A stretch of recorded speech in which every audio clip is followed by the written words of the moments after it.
Calling this meeting of the Sioux Falls City Council informational meeting, Tuesday, April 19th, 2016, to order. First item on the agenda today will be staff report from Tom Greco, our city clerk.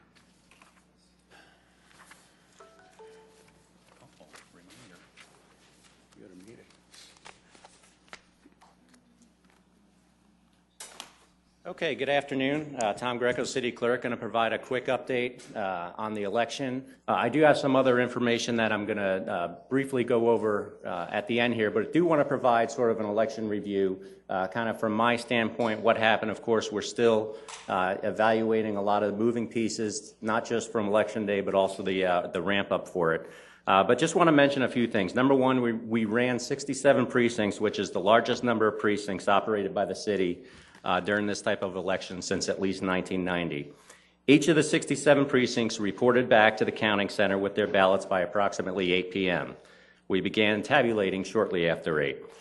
Only 15 ballots of the 12,828 that were cast, only 15 ballots were sent to the resolution board, meaning because 2 were blank and the other 13 either had issues with the ballot, they were torn, they were wrinkled, or they were unread. I think that was really remarkable in and of itself. As a matter of fact, we hired a lot more resolution board folks for this election based on previous elections, and quite frankly, they did not do much, which we were happy to see. The final report for the evening was run at 10:25. I know a little longer than some people wanted, but there are a few lessons that we learned, and of course, I'll come back to this forum and provide more detail as you need. But number one, absentee ballot processing. It didn't take much longer than it typically takes, but again, we had those ballots coming back in from the precincts relatively quickly. But we do know that we need to start earlier and possibly with more people. I said that last Tuesday, but I'll just reiterate it again this afternoon. The other thing I learned is that those DS-850s work. They are quick, but they're also very, very accurate. I mentioned before about the 15 ballots that got kicked out. Those were for reasons that we were prepared to deal with.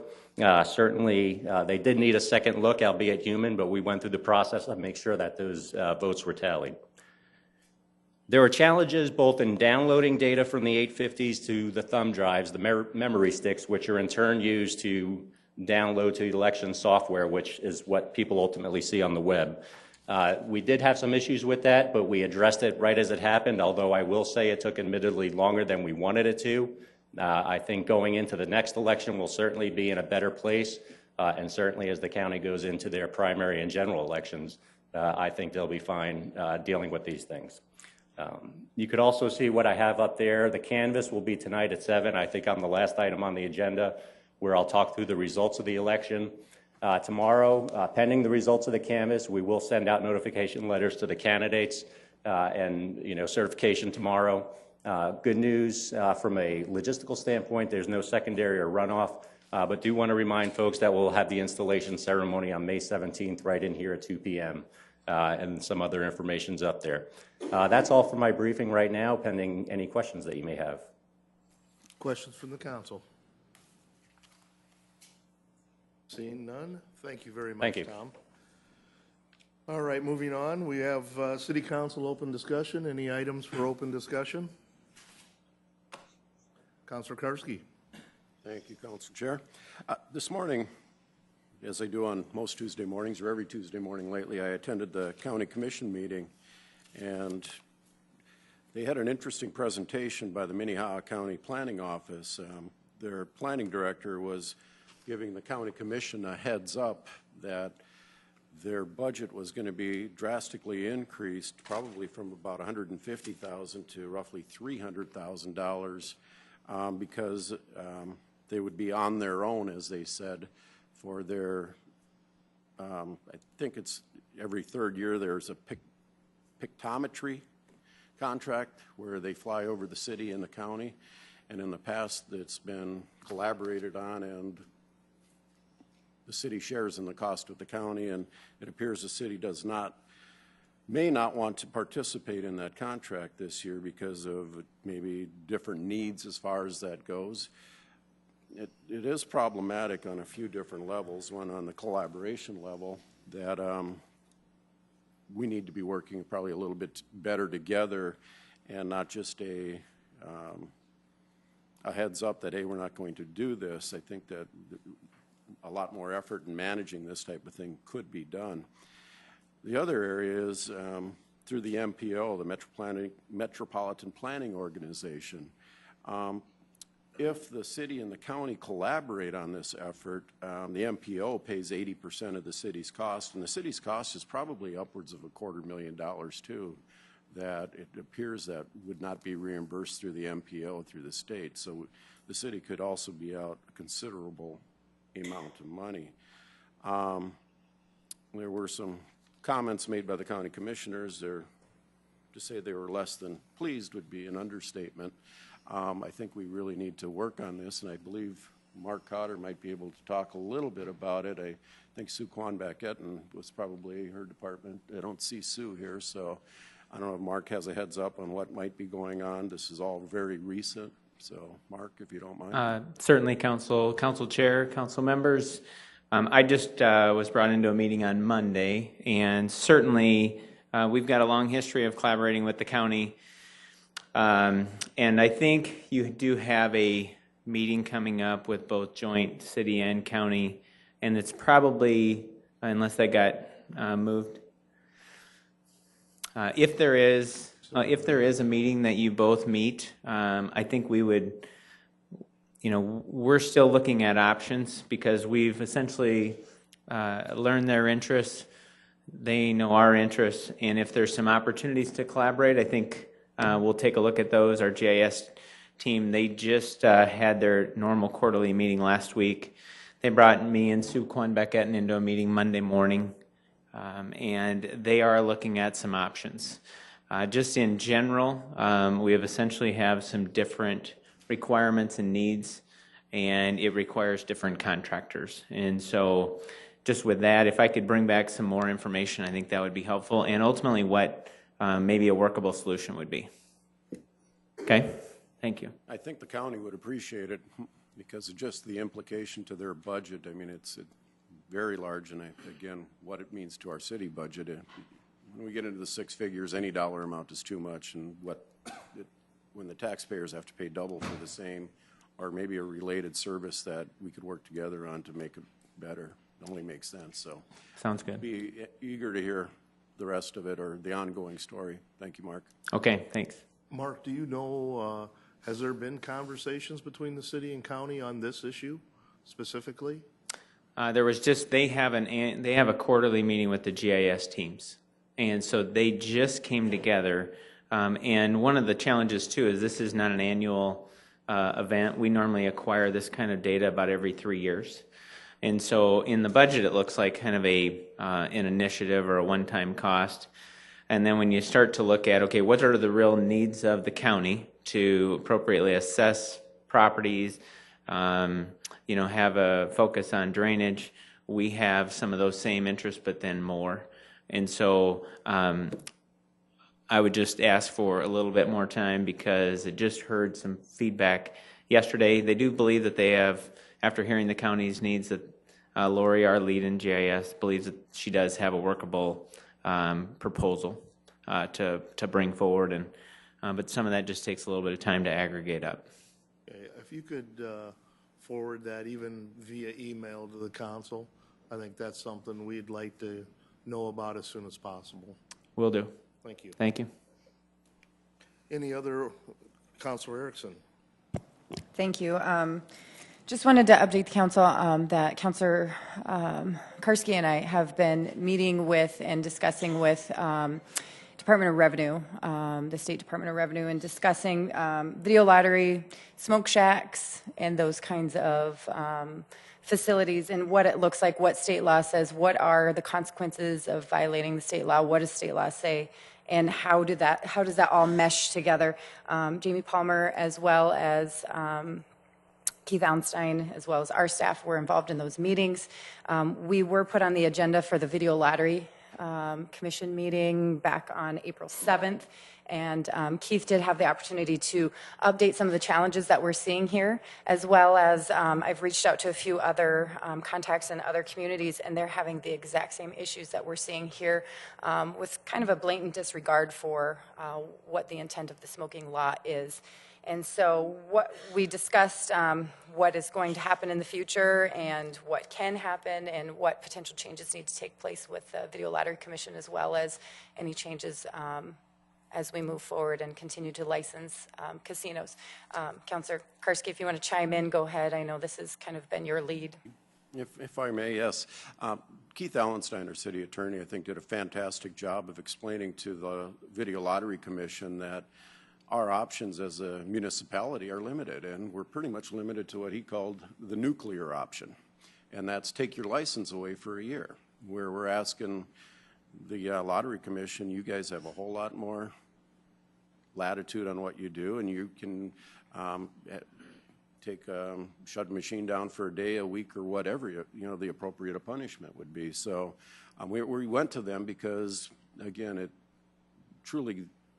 it's their department and they're handling, and we're using city resources that could really be spent better places than to try to regulate businesses that know full well the law, and we have to count on them to do their best to comply with it and not try to find ways around it.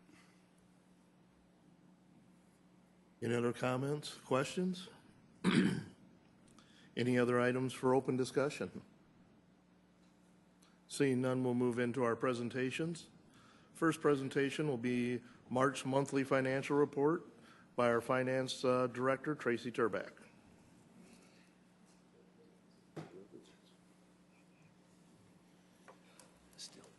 Good afternoon, councilors. Tracy Turback with the Finance Office. Hard to believe we're already a quarter of the way through the year, or more now, as we stand here today. But I do recognize that you've got a busy agenda today, so I'll jump right into my part of the show here this afternoon, running through some of the economic indicators locally that we do track. Unemployment started out the year at 2.7%, continues into February at that same rate. The number of folks employed, according to the State Department of Labor website, 144,801 in February of 2016. That's an increase of more than 5,800 from a year ago. So we are seeing unemployment significantly below some of the federal and state rates, and certainly our employment level has grown significantly over the last year. Looking at building permit activity, another incredible start to the year. The first quarter of the year, Building Services Department has issued more than $193 million in permits. That's compared to $156 million for the same quarter last year. It's an increase of about 24%. So again, another very, very quick start to the year in terms of construction activity that'll be forthcoming. Looking at sales taxes, this is one area where we will be, I'm sure, spending more time talking about in the months to come. We are not seeing the rate of growth in our sales tax revenues that we anticipated, that we anticipated in the budget for 2016. Normally, what I show you on my monthly update is a kind of a 2-year picture. I thought maybe if we look at a little longer term, it might provide a little different perspective for you folks. You can see that on the screen now, that 5-year perspective from March of 2011 through March of 2016. Over the last 12 months, our sales tax revenues have grown at a rate of 4.9%. And you can see that's down off a high from where we were at the end of 2014. We were growing, end of 2013, we were growing at right around 8%. So it's come down off that high, but you can see that high was significantly higher than kind of where we had been in the prior year. So we're running behind what we would hope to see for budget purposes, and so we will continue to monitor that and report on that as circumstances change. The one thing I think to keep in mind is we are still quite early in the year. We are certainly recognizing this as a area to watch very closely, and we are taking proactive measures in terms of managing the expense side of the general fund budget. there's not a lot we can do about our revenue side on the general fund. So it's really the one thing that we can control is expenditure. So as we see opportunities for savings and applying those savings this year to that, what appears to be, if this trend continues, a shortfall in revenues compared to what we had budgeted, we will certainly make use of those dollars in that way. Entertainment tax dollars continue to show very solid growth. They are down off the 10% growth rates, but still over the last 12 months growing at 7.8%. So we're still seeing a lot of discretionary dollars in the local economy, and that's reflected in our entertainment tax revenue growth compared to last year. Looking now at the general fund, revenues and expenses for the first quarter of the year, we had revenues of $22.5 million compared to $22.2 million last year in the first quarter. That $22.5 million in revenue for the first 3 months represents 15% of our budgeted revenues. And that is exactly where we were a year ago at 15% of budgeted revenue. So in relation to the budget overall in the general fund, the revenues are tracking at the same place they were a year ago. As I mentioned, sales tax revenues are not meeting expectations. We also had a shortfall in bank franchise tax revenues. That's a source of revenue for our general fund that is notoriously volatile from year to year. We never really know what we're going to get from the state in terms of bank franchise revenues. We are seeing some revenues run ahead of expectations. As you might expect, our building services permitting revenues are running ahead of budget, as are alcohol license revenues. We also hope that we'll pick up a little ground in terms of our interest income in our general fund. We typically budget very little revenue for that, but we are seeing that pick up just a little bit in terms of the return on our general fund cash. Looking at the expense side for the general fund, year to date, we've had expenditures of $28.2 million compared to $28 million last year, so we're down just slightly. We are at 18% of budget, so we've expended through March 18% of our budgeted expenditures. Last year we had expended 19%, so just very, very slightly behind on the expenditure side compared to where we were a year ago. With that, I'll stand by for any questions you folks have today. Councilor Staggers. Yeah, Tracy, you mentioned that the bank franchise tax just fluctuates quite a bit, but can you kind of give us a rough average? Well, I can tell you what we collected this year. And it's not a huge source of revenue for the city, but it's came in this year at about $280,000 below what we had budgeted. Yeah, we had a budget of $800,000, so we took in about $520,000. I see. Okay, thank you. Any other questions for Councilman Jameson? Tracy, on your slide about the sales tax growth, it is very good perspective to see a longer-term history like that. I appreciate that myself. You'd made a couple of comments about making adjustments or planning for what could be a downturn in that collection. Could you just share with us just a little further what some of those planning measures would be or are? Yeah, it's not unusual as we go throughout the year that expenses come in under what was expected on a particular project or program. And oftentimes what happens is if we do underrun expenses, that those dollars will then get reprogrammed into something else to knock something else off the list that maybe wasn't budgeted for that particular year. And these are all operating dollars we're talking about, so we're not talking about capital projects. So they're generally much smaller in terms of the dollar volume. But this year, the approach, at least for now, until we can see what, we'll get another couple more months or so under our belt and see if this trend is going to change. We'll kind of keep those dollars and not reprogram them to other uses for the time being. So it's, I I think, a measured approach. We're very early in the year. I don't think we need to overreact or get, jump off a ledge because our sales taxes have gone, the growth is now slightly below 5%. So I think it's an appropriate measured approach at this point. 6 months from now, if we're in the same situation, we'll probably have to look at maybe getting a little more aggressive about that. If I could, Jed, don't jump off a ledge unless Rex does it, and then you could do it. So you've said this before, and I know I should remember it, I just can't. 1% difference, though, in this collection has the volatility of like how much? Yeah, 1% growth in sales taxes will generate somewhere around $600,000. Okay, thank you. Councilor Karski. Thank you, Council Chair. Tracy, we budgeted for $56.2 million in property tax, a 4.5% new growth. Have you seen any preliminary numbers? Is that still what we're anticipating, or we're getting to the point where we should be seeing that revenue? Any change in that? Yeah, generally the revenue that we report out on is the taxes as they're billed. So it's recognized as revenue at the time that it is billed. So we will be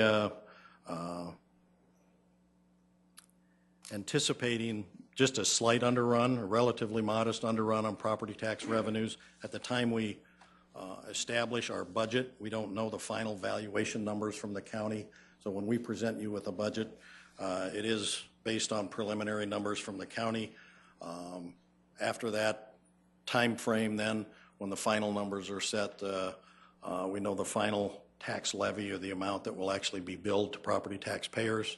And we're anticipating a modest underrun on that, not anything, again, to be particularly alarmed about. But generally, delinquency rates are very, very low. People pay their taxes, which is what you would expect in a strong economy like we have here locally. So that's not a concern at all in terms of delinquencies. Councilman Rolfing. Tracy, question I had, I think I've asked it before, but I think I know the answer, but 2016 in our budget, we anticipated a 6% growth rate in revenue? In sales tax revenue, Sales tax revenue. So we're at 4.9 through the last 12 right months. now, but we've been as high as, we've been up to about 6% there at the beginning of the year. So we're, yeah, like you said, it's not time to, throw out the life vests yet, but we not even close. But we need to watch that, especially, and I would be concerned as you are budgeting for next year that we maybe look at you and the mayor, that we maybe look at something a little more conservative for growth potential. Just well, yeah, the next few months, I think we'll probably set the direction in terms of what we budget for next year. You can see that in say May, June, July of last year, we were up around 7%. Right. And that was the growth rate we were seeing at that time. So 6% at that time seemed reasonably conservative. But as you can see, it does go up and down over time, and certainly the expectation is with every other economic indicator that we look at is just screaming out, we're growing like crazy, yeah. Construction's going great, unemployment is low. So I'm not an economist, but I certainly wouldn't expect it to fall much further, and just based on history, I would expect it would turn around, but time will tell. We will see. Thank you. Any other questions for Director Turback? Thank you, sir. Thank you. With that, moving on to amendments to Chapter 39, Human Resources. We'll have Director Bill O'Toole.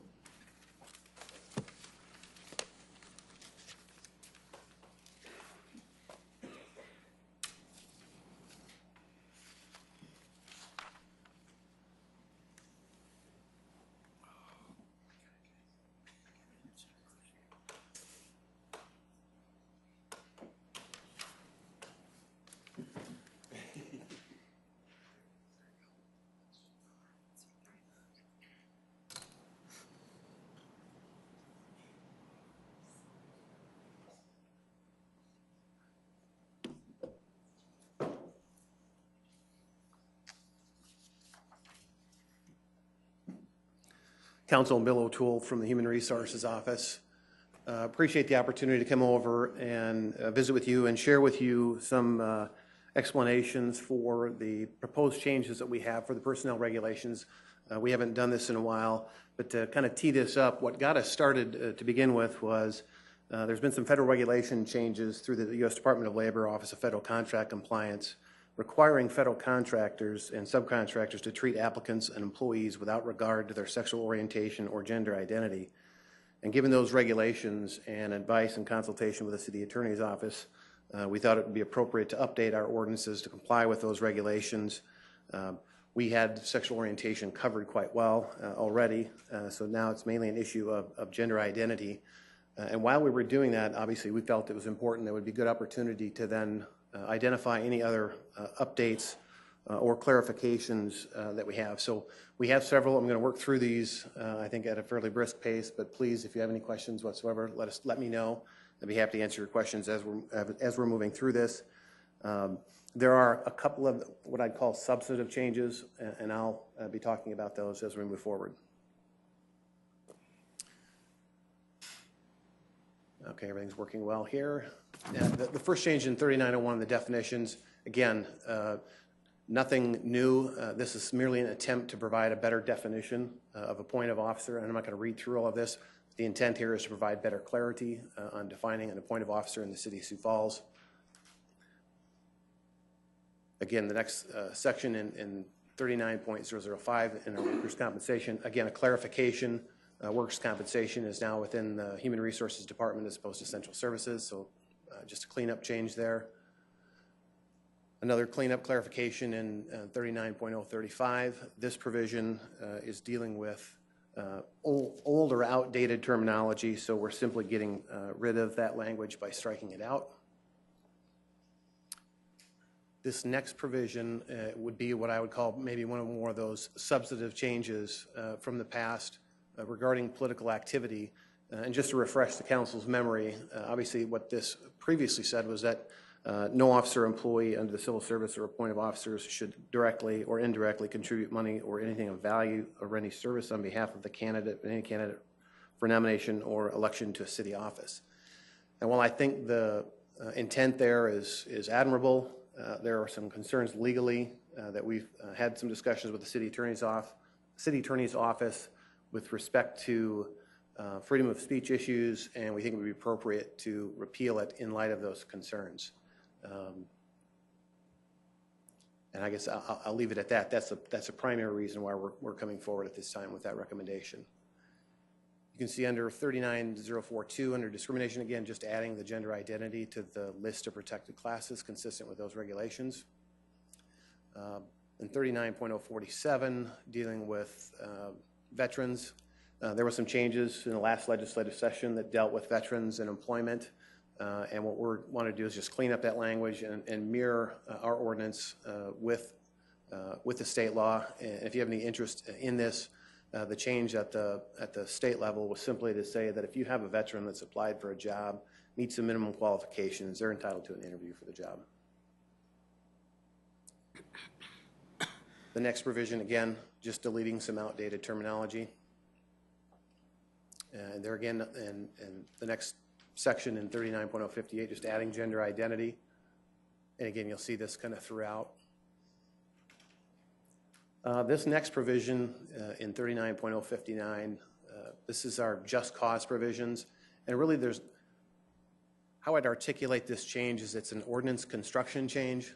We've moved some language from previously down below and done this in a way that we believe provides better clarification. So that's the explanation for those changes. Looks significant, but it really isn't.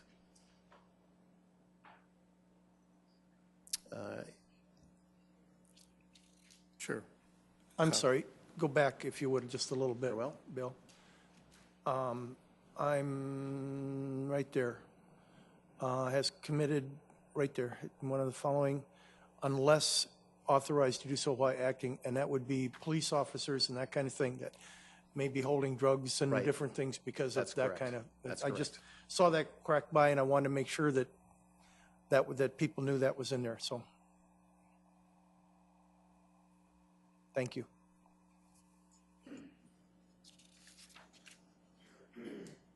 Again, another just clarification in 39.060.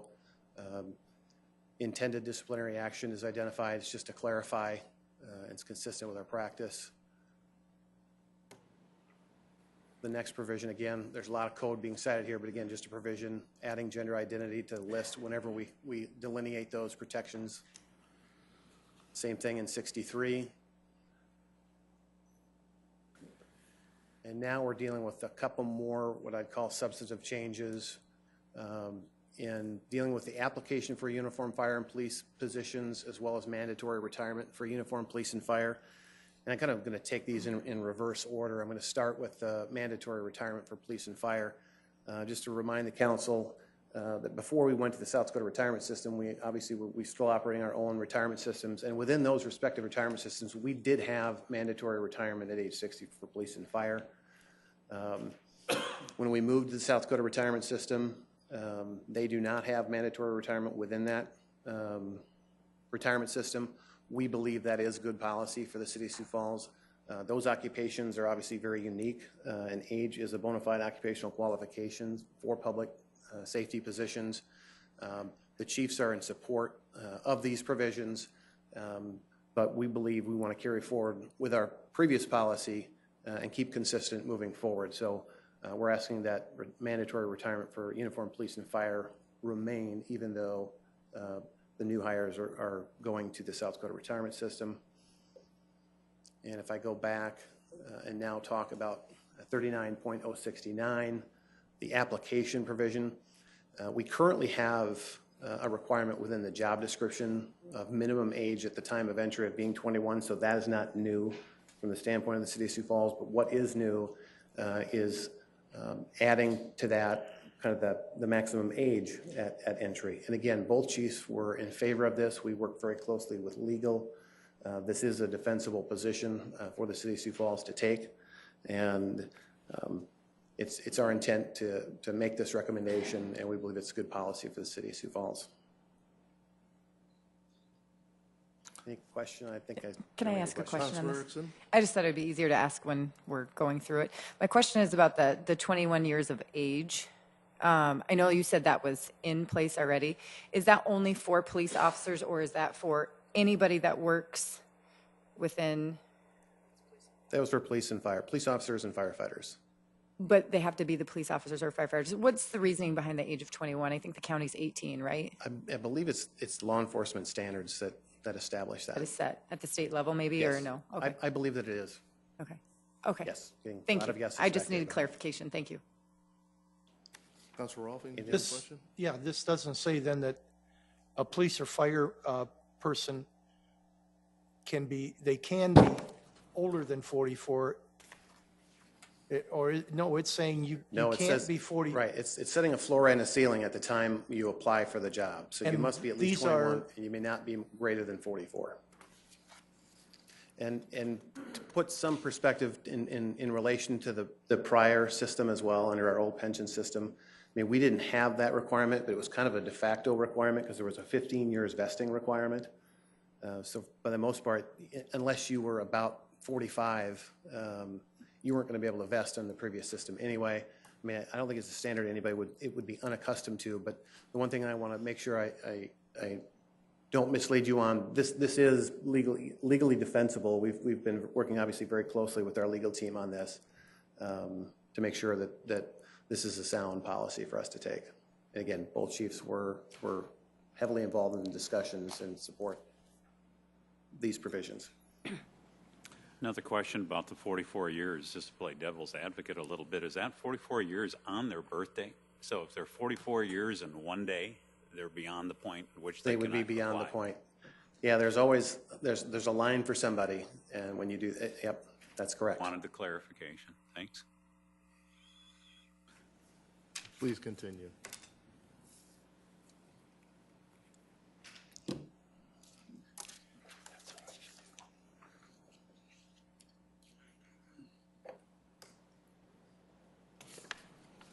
All right, the next provision, again, this is just, it's mere cleanup. This is deleting, this is kind of some outdated language. Some of this information is handled via the actual performance evaluation form itself as opposed to a separate form, so we're just deleting the language. the reassignment of salary changes. There's a lot going on here. The way I would describe this is in a reassignment situation, you're talking about a personal action where we don't have a vacancy, but we might have engaged in a management-initiated job audit or reorganization somewhere, and we're dealing with then how do we handle the employee's placement, if you will, in light of maybe a new assignment. So if today I was operating in one classification and over time my position changed and it evolved, we did an evaluation of the position and we now have determined it has a new classification range, we wanted to clarify and provide more consistency with which how we do that. So in the first provision, instead of going and placing somebody, for example, whose job has changed, into the next step over, we want to make it at least and closest to 3% over the previous salary pay if they've not been performing the duties. And under section B2, if they have been performing the duties, we wanted to make it 5%. Under the previous provision, it was a step-to-step process, and there was a lot of inconsistency in terms of the level of increases that were occurring with those placements. So this, at the heart of it, achieves consistency with the placements whenever there's a reorganization or an audit of a position. And then the subsequent provisions that are here have a lot to do with providing clarification language about step anniversary dates that go with that we think, again, just better clarifies those provisions. The jury duty and witness fees, again, pretty straightforward one here. Right now, when employees are called to jury duty or serve as, have witness fees, we pay them for their civic service, and we deduct the amounts from their next paycheck. We think it's a more efficient process to simply have them turn over those checks when they get them.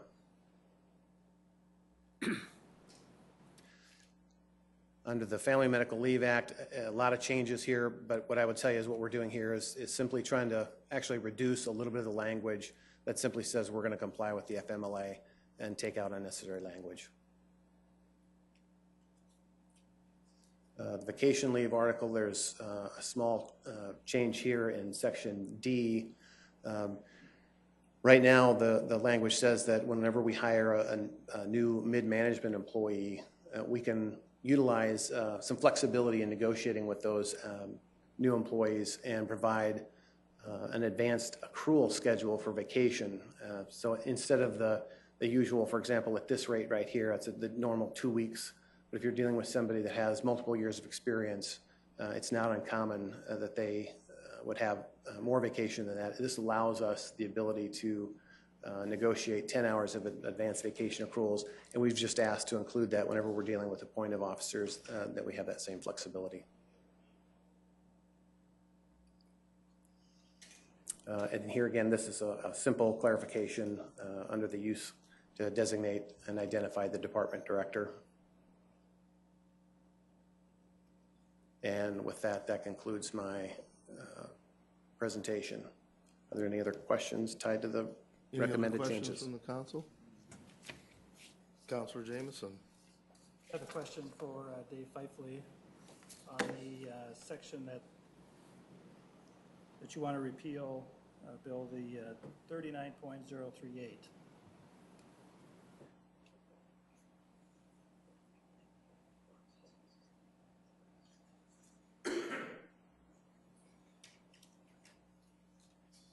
Yes, thank you. So the comment was made that under advice or at least consideration that you want to repeal just to preventing a... Yeah. Can you hear me now? Yes. Thank you. All right, sorry about that. So, Dave, it was mentioned that you're in an interest to prevent any freedom of speech, potential lawsuits, that you're recommending, I think recommending this be removed. But my point is, I get that. I've always thought that in the past, and I've heard from plenty of city employees that always saw that as a nice safety net, so they didn't have to get involved. But what I'm kind of sensing is there's a lot of good reasons that this is here and has been here for a long time, and I'm only starting to conjure a few of them in a potential way that city employees could be used or put into a spot that takes them out of that safety net. So what I guess I'm asking you, I get the free speech issue. You don't have to reiterate that. But tell me why you thought or have thought for the years that you've been here that this was a good paragraph to keep. What was it that was good about it? Well, since I got here in 2010, Councilor Jameson, it has been under advisement, and certainly annual basis, we look at all the election ordinances, and this happens to be one of those ordinances that we kind of place in our review. And I've talked with 3 different city clerks now about this ordinance over the years. We've talked with the employee union bargaining groups, and we have seen the merits of why it's there. It's to preserve the sanctity of the civil service system, and you are correct. But there's also some other coins adding up on the other side of the scale. And what's been happening over time, pardon the legalese, but this is where I need to go with it, is we've had such a shift over the last 5 years in the U.S. Supreme Court in how they view political speech, how they view campaign contributions and so forth, that ultimately we came to the conclusion that this, as an ordinance, is kind of a quasi-criminal sanction for this activity, and we didn't feel comfortable having that on the books, and we wanted to request of you folks to repeal that. But you need to keep in mind, Section 7.02 of the Charter has this exact same language. So this will not repeal it in terms of not having that prohibition at all, Councilor Jameson. It's still in Charter. The difference is in what the penalties are and the defensibility of it. In the Charter, it goes to the penalty of your qualification for office. So as a city councilor, you couldn't go to employee A and say, you're going to give me $1,000 or I'm going to make sure you're out of here after the next election. That type of activity would be prohibited under Charter, but the penalties are far different. So we're taking it down from criminalizing it down to what are some more civil penalties in terms of qualifications for office. That is, in a legal sense, more defensible. In the future, as the Charter Revision Commission is meeting and reviewing this again for the 2018 ballot, I've been hoping for 6 years that the U.S. Supreme Court would give us some more guidance, give us some more clarity on what do you mean, where can we go with this? Because I agree with you.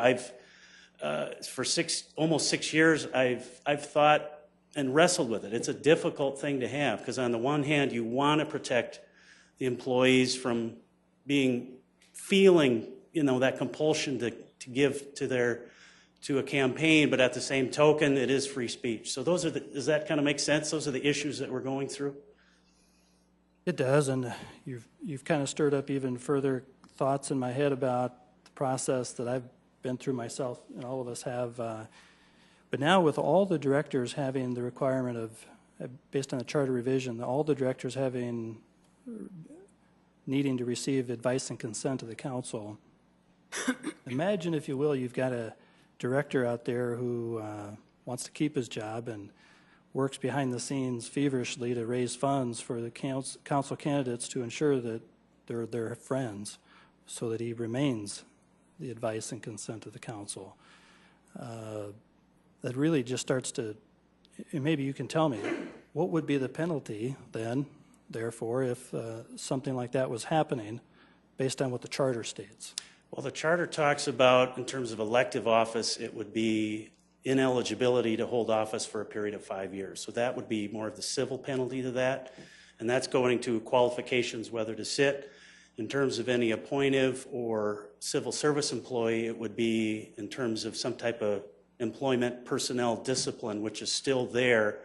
But what this proposal is merely doing is taking it out of the quasi-criminal realm. So we're taking it out of that.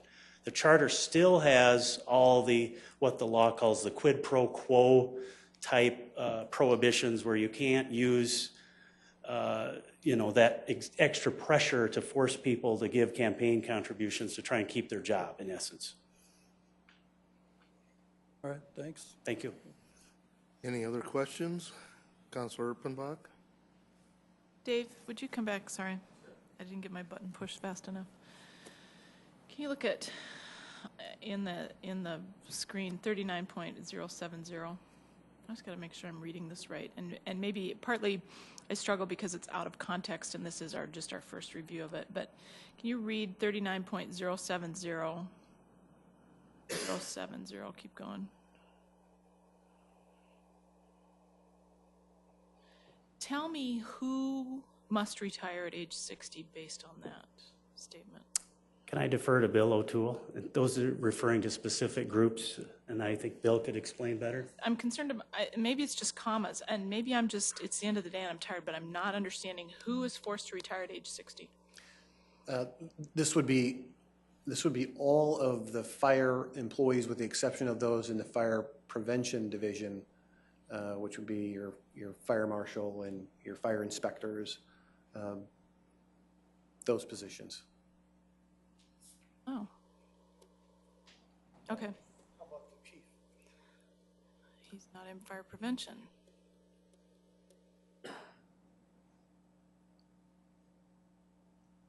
This is only for uniformed. This is merely identifying the exemption for the fire prevention division. Right, and again, it's out of context, so we have to, you have to go back and put it into context. But yeah, that was that. So to clarify, the chief is not included in this. The chief is not in the fire prevention division. I'm deferring to some of my team members to help with the process. Speak to the title is the mandatory retirement.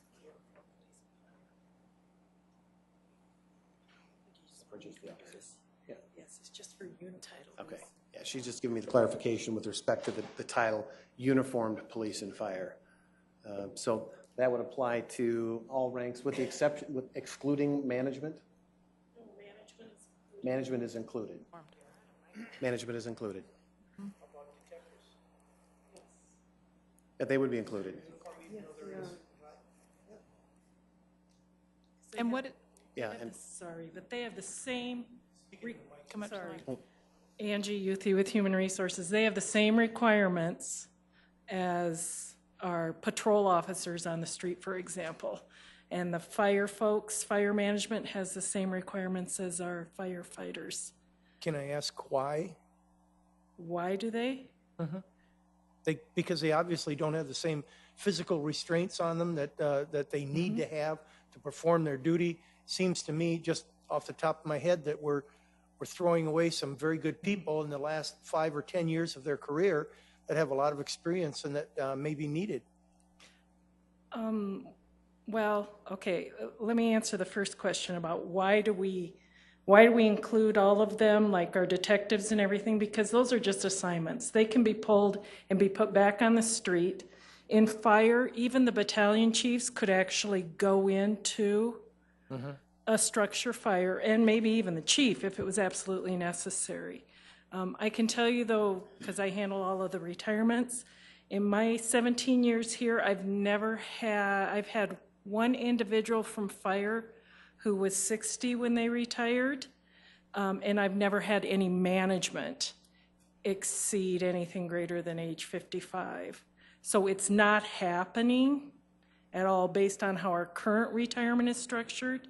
But from what the chiefs have told us, they want everyone within the department to be under the same regulations for a retirement standpoint. So is that a good thing or a bad thing that everybody's retiring at 50, 55 instead of 60 or 65? Well, I mean, I know why the people on the beat. Right. Let's put it that way. But I'm also saying, I think that's why when you look at some of these discrimination laws, that age is a bona fide occupational qualification, given the unique nature of the public safety duties that they're having to engage in. I mean, let's face it, age is a factor. Now, are there exceptions? Sometimes, sure, there can be some exceptions, but as a general rule, this applies well. And again, I think to reiterate Angie's point, and by the way, she's a compensation and benefits manager. but Bill, this isn't a general rule. This is a hard policy, hard fact. 60, you're gone. And actually, and that's been in place. I know, and I haven't liked it all the way along because I think there's people that are 60 and above or 55 and above who may want to continue to work, but we promote the idea that you only have to work so long before you get your retirement, that we're in that situation where we've got to, they want to get out. And so And I think, not that I Counselor, don't like this, it's that I don't like it. yeah, and I think what we're getting to is philosophically, you might have a difference of opinion on that, and I'm not going to probably change your mind, but I can appreciate that, Counselor. Just to follow up, thank you. What is the current mandatory retirement age? Well, right now, there is not a current mandatory retirement for the employees that we've hired post-January. July 1, 2013, when we transitioned to the South Dakota retirement system. What had it been prior to that? It was mandatory retirement at age 60. Okay, and this is Class B. This is the state system's mandatory retirement system? Right, so we're now coming back and saying we'd like to apply, in essence, that policy we had in place for all those years before moving forward. And is this a common mandatory retirement age for these positions throughout across the country? I would say that it is, absolutely. Thank you. Any other questions, comments? Thank you, Mr. O'Toole. Next on the agenda will be amendments to Chapter 98, Human Relations. We have Colleen Moran, our Assistant City Attorney.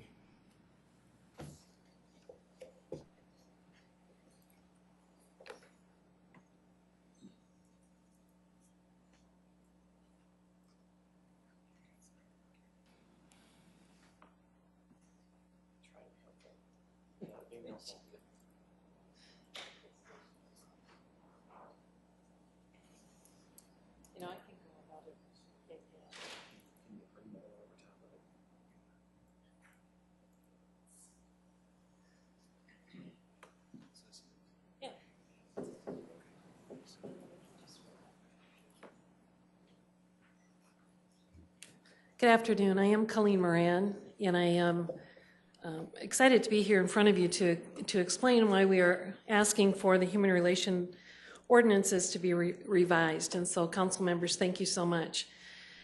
As an assistant city attorney, part of my duties include being the human relations manager as well as the ADA coordinator for the city. And it is through the Human Relations Office that Chapter 98 of the Code of Ordinances of Sioux Falls processes are followed and the enforcement is done. As Mr. O'Toole explained, there are some federal executive orders and other laws that need to be followed and changed, and why we needed to make some changes, and that also holds true in Chapter 98. The changes that we have suggested here, we have found that better reflect the laws that are occurring right now, including the Fair Housing Act, the Age Discrimination and Employment Act, the Genetic Information Non-Discrimination Act, the American with Disabilities Act, as well as that federal executive order. For instance, with the Fair Housing Act and the language of the Fair Housing Act, right now we have enforcement and we have ordinances in place that indicate you cannot be discriminated against in housing. However, we would like to strengthen that language and the enforcement part of that, and we are hoping then to have a partnership with a federal agency that will help us with that. And with that federal agency, they have encouraged us through conversation that our ordinances have to be substantially equivalent to what they have.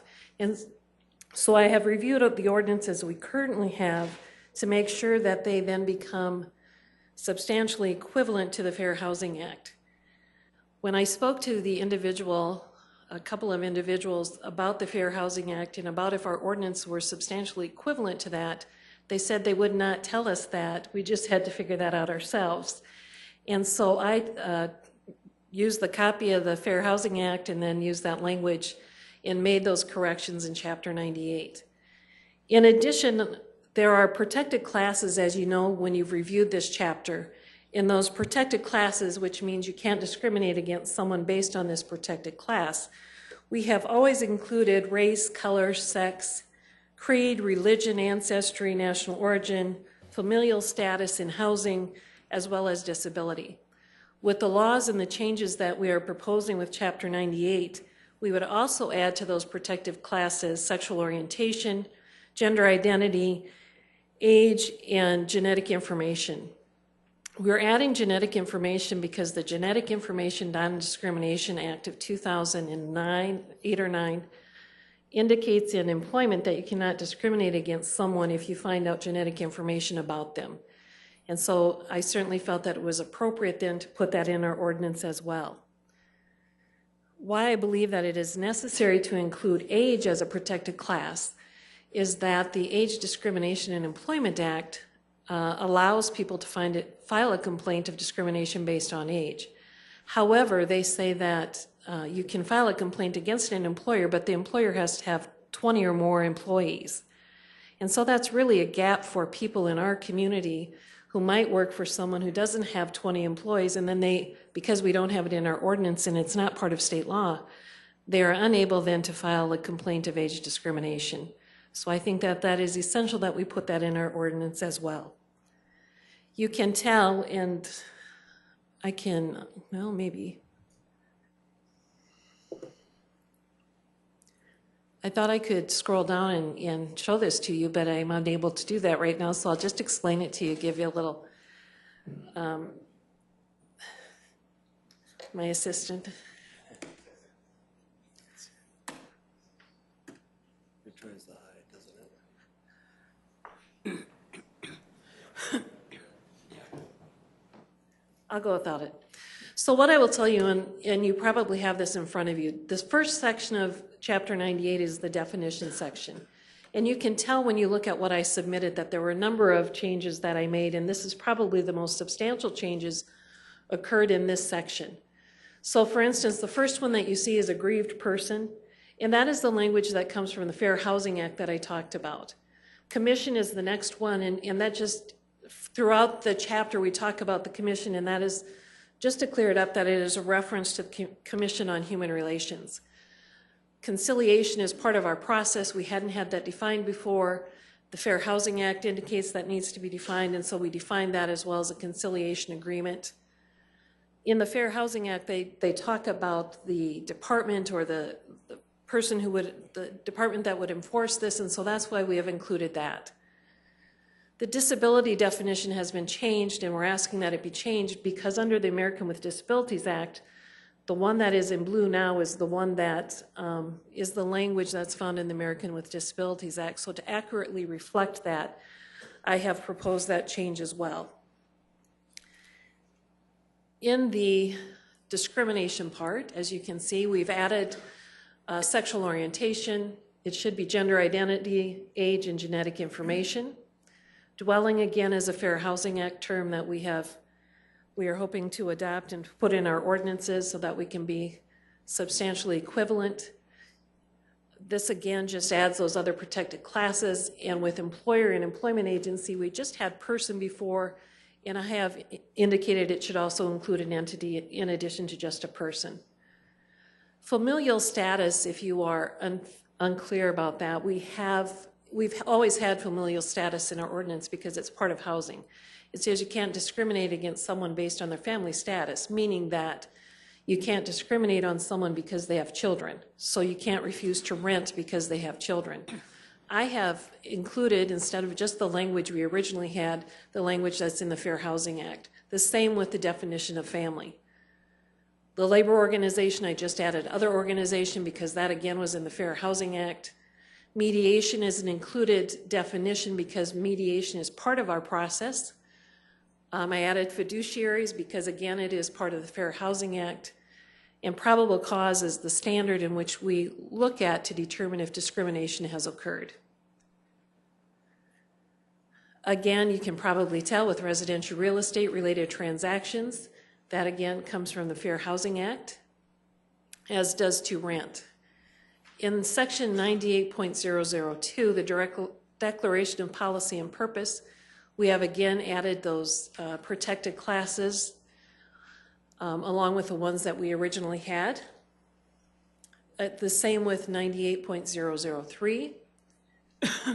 We continue to add those. You can tell that we made a change here where I took out a bunch of things and just moved them because that dealt with housing, and housing fit somewhere better. Again, I've added the protected classes to those subsections.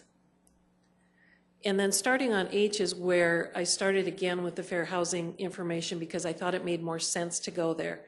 And it is addition to what used to be D, it's just additional information that's part of the Fair Housing Act.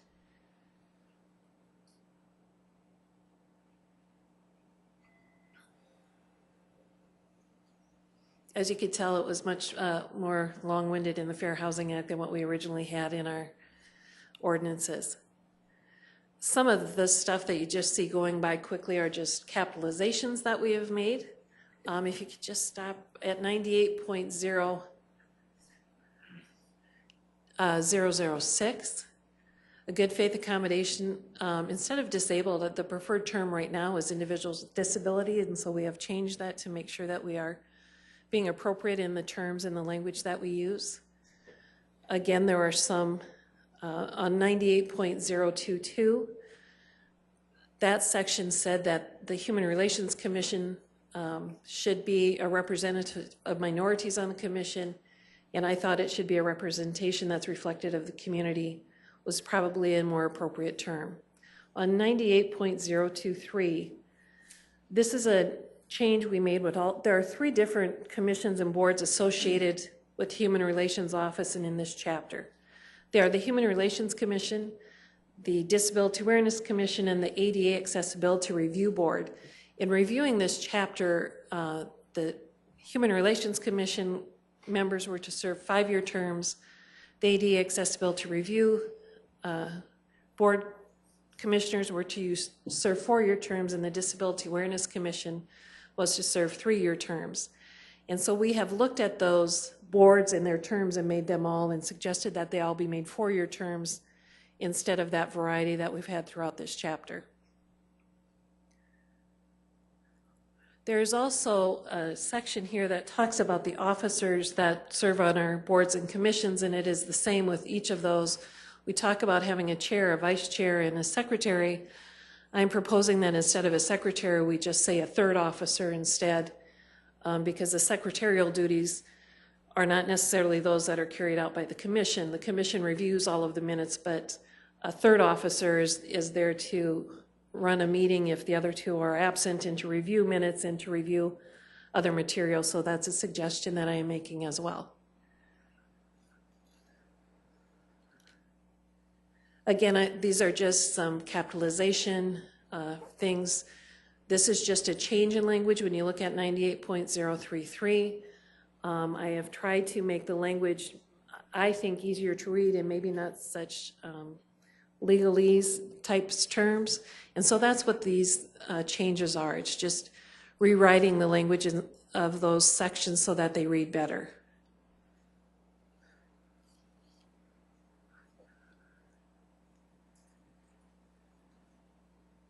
Again, that's the same thing with 036. We have just changed the language to make it read a little more clearly. And that continues throughout the rest of this. The rest are just the boards, and the changes on those are from secretary to 3rd officer, as well as the terms to 4 years. One of the things that I changed that we just went by, we indicated that there was something that had to do to educate citizens of the city about the role, function, and activities of the Disability Awareness Commission.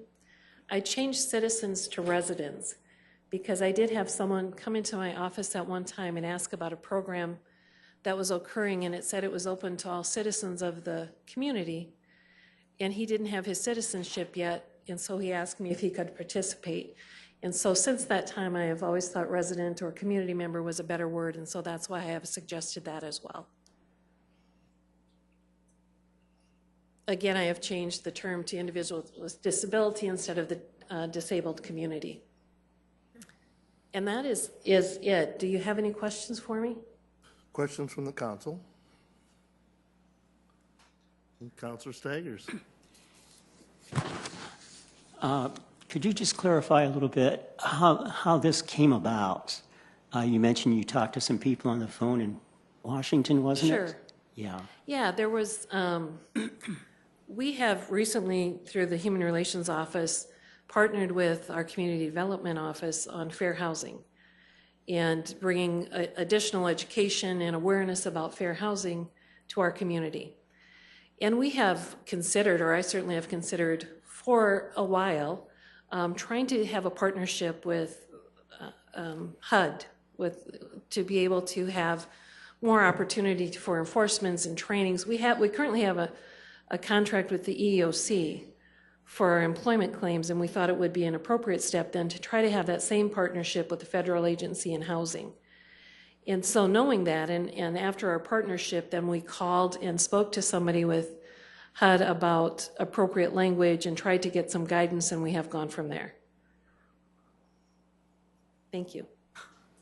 And Colleen, these are just basically suggestions of updates of new rules that HUD is coming out with, correct? We are looking, we want to make sure that all of these things are consistent with any new federal law, any new regulation or executive order. And so that's why this looks extensive, because we want to make sure that we're doing everything right. And if we partner with HUD, certainly they will help us with the enforcement, training, keep us up to date on any new guidelines or anything else that might affect discrimination in the way that people are treated fairly in housing. And with that being said, I also read a little article about a new protected class that's being discussed, and that is with the crime-free housing. There has been. And felons, and that they're looking at changing some of the rules to allow felons to be able to qualify to live in areas that we would probably not allow them to it today. Yes, HUD did come out, or Fair Housing came out with some guidelines. It would have been, I think, the first week in April. I don't believe they're finalized yet, but that's one of the things that they looked at is there are a number of places that have crime-free housing, and they have you fill out an application and have you ever committed an offense, and sometimes then you are disqualified from renting that property. They are encouraging people to take another look at that. Looking back, for instance, if someone committed a felony, would you look at it differently if they committed the felony 25 years ago as compared to last week?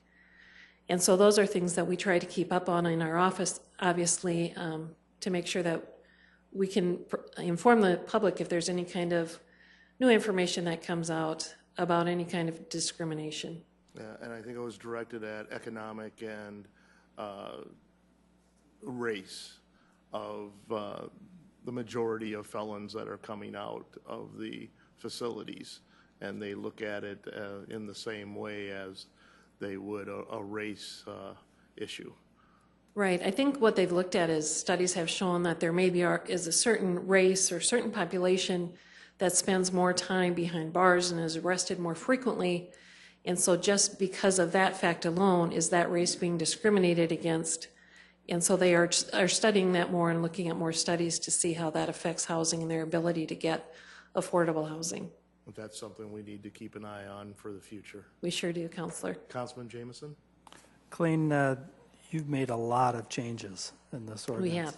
Do you know, maybe you said it, if you did, I'm sorry, how long ago was this ordinance reviewed? It seems like it's maybe been a long time since it's... Well, I've been here 5 years, and it hasn't been done during that time, so I don't know when the previous review was done, other than what is on the bottom of the ordinances when it says when they were passed. Okay, that's all. Thanks. Thank you. Erpenbach? Thanks, Colleen. This is a pretty big step toward some more positive relationships with our residents as well as the federal government. My question, though, is there are times when we have done it in the past where we need to model state law, and state law changes on a regular basis.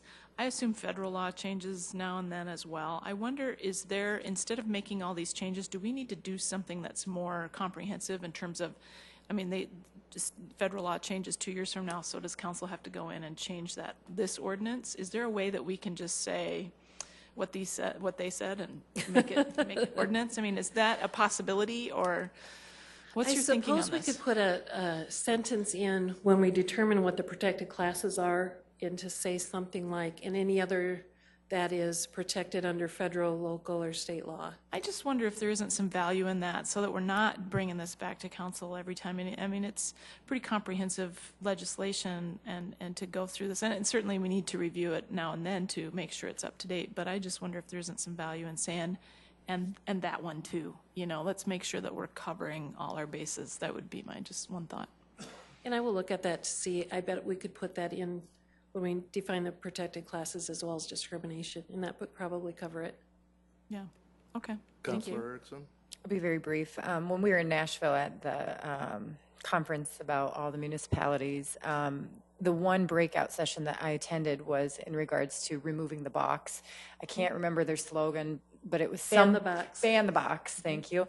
And there was a legislator there, I believe a legislator or a counselor there, that shared her story that what she had gone through and been through, and just a personal story. It was very interesting. And the movement was, I believe, in Florida, that they started that process to make sure that there were options. And it really depends on, like you said, the length, how long ago it was, what the magnitude was.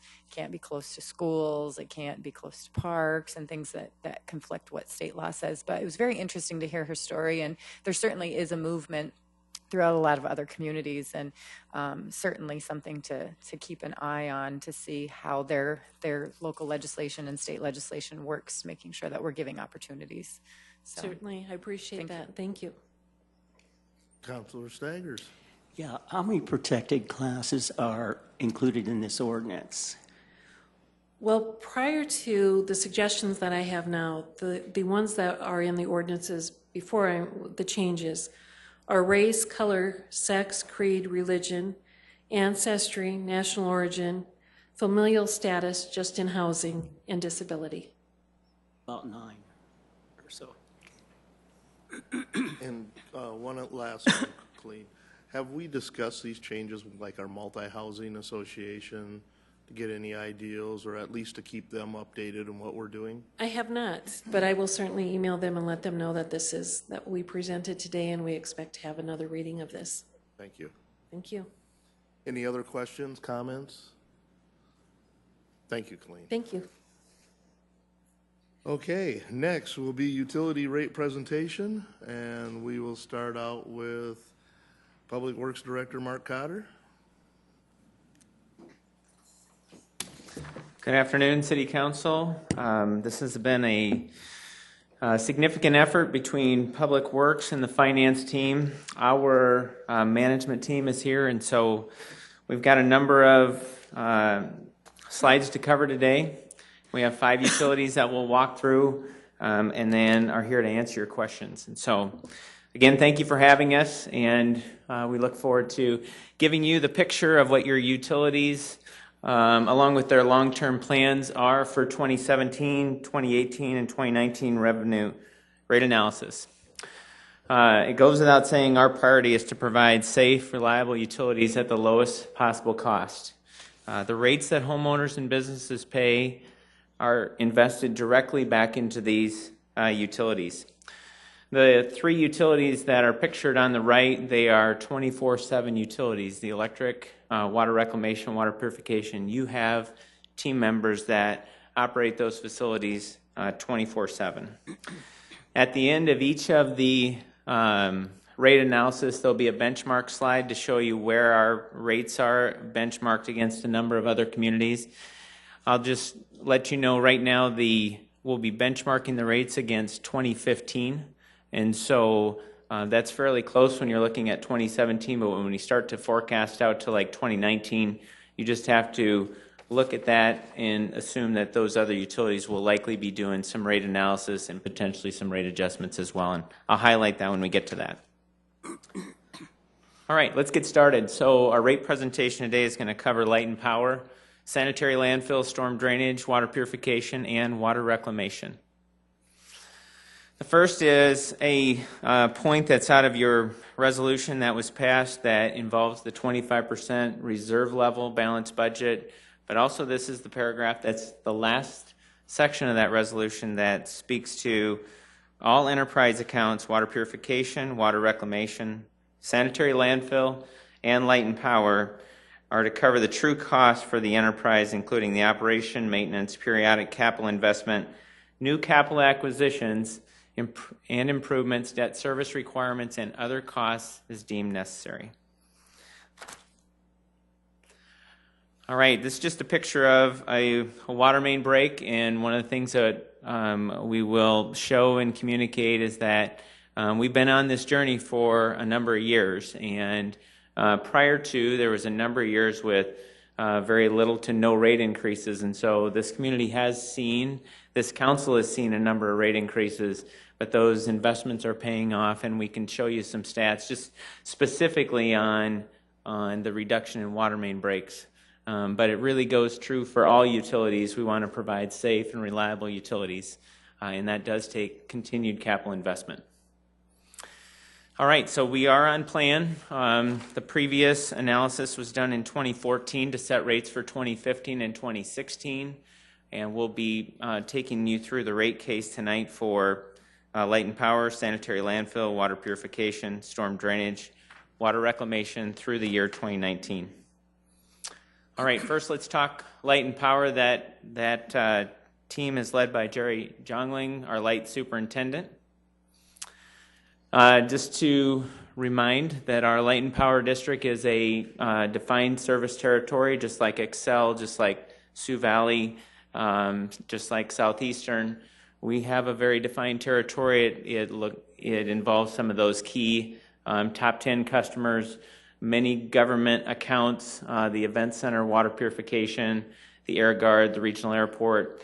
One of the questions that comes up is, does the entire city benefit from having a light and power division? And they absolutely do.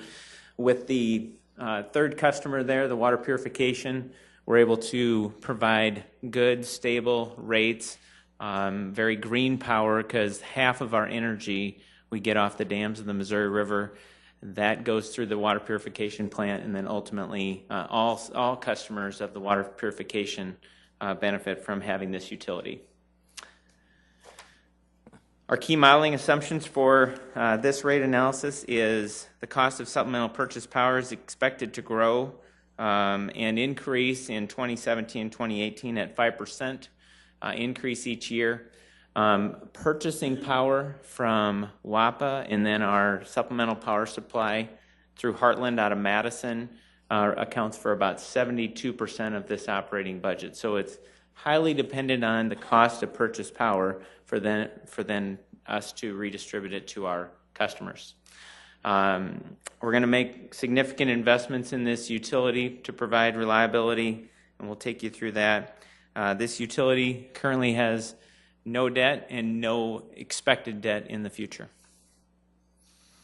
Okay, so our key projects that we're going to take through this utility to improve reliability is always making circuit improvements.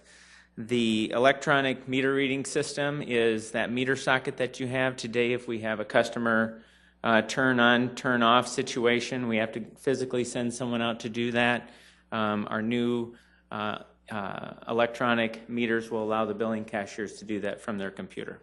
And so our RFP is being developed, and ultimately we'll source that technology. Be a significant efficiency for us to achieve. And then, just like anything, if you have a long circuit in your house, sometimes those circuits can fault. We're seeing load growth in our area. Some of those circuits are getting long, and they can fault. And so we did purchase land last year to build a second substation for this utility. It's on Madison Avenue. It's near that old greenhouse, near Concrete Materials. And so that transmission and substation upgrade is in this 5-year plan. Oh. All right, so let's take a look at really the financial health of this utility, the targets that we strive to achieve, and then ultimately the rate adjustment. So first of all, the brown bars, those are cash targets that we expect to finish the year on. Okay. The gray bar, that's our target to try to meet those bars too. So ultimately, in a perfect situation, you would have those brown bars essentially hit the target. One of the things you'll notice here is that in years 2018, 2019, we dip below that line. Then we come back up, and then in 2022, we dip below again. But when we write these, normally we publish a 5-year capital plan, but these utilities, in many cases, have 10, and some of the larger utilities have 20-year capital plans. And so we know if we can take 2 years to essentially go under that line with the expectation that long-term we'll hit the target, It's a lot smoother for our customers, and ultimately allows us just to do the right amount of stepped rate increase to meet the utilities needs. And so for the analysis, our recommendation is to increase customer rates in this utility 6% in 2017, 5% in 2018, and 4% in 2019. All right, what does that affect our typical customer, our typical residential customer? In 2017, with a 6% rate increase, this would increase the average customer's bill, residential customer, by $3.17. In 2018, with a 5% rate increase, this would increase the typical residential's electric bill in this defined territory by $2.80 a month. And in 2019, with a 4% rate increase, this would increase the typical residential customer's bill by $2.35. All right, now let's move on to the regional landfill. Dustin Hanson is the landfill superintendent that runs this operation. It's essentially a 6-day-a-week operation. We just released the free landfill passes, and so activity's really picked up at the landfill. All right, let's get started. This landfill is a regional landfill, serves the counties of Lake, Lincoln, McCook, Minnehaha, and Turner County. It is in place to provide environmentally and fiscally sound solid waste services. In 2016, we're in the process right now of developing the master plan to calculate the waste that we're going to need to manage for the next 25 years, and then ultimately identify projects to meet those solid waste needs. This landfill serves just over 250,000 people in population, and as you know, is located just 5 miles west of Sioux Falls. All right, we really have two different types of waste that we talk about with the landfill. We have municipal solid waste, that's your everyday garbage, and then we have construction and demolition debris. That's what's in those dumpsters that are throughout the city with all the building permit activity, renovation activity that's happening.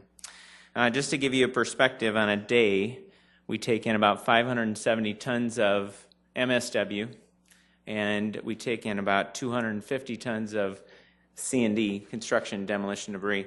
That rolls up in 2016. Our projection is to take in just under 161,000 tons of solid waste and about 67,000 tons of construction and demolition debris.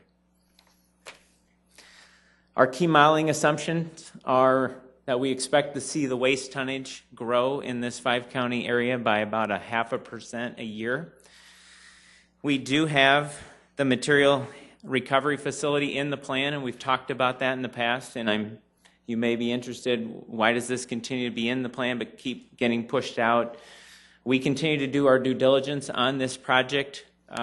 Technology is changing and really allowing us to probably look beyond just trying to sort through construction and demolition debris and ultimately look at creating a pilot project this summer to take not only C&D material but MSW, see if we can take out what they call the high caloric, really high temperature materials, the cardboard, plastics.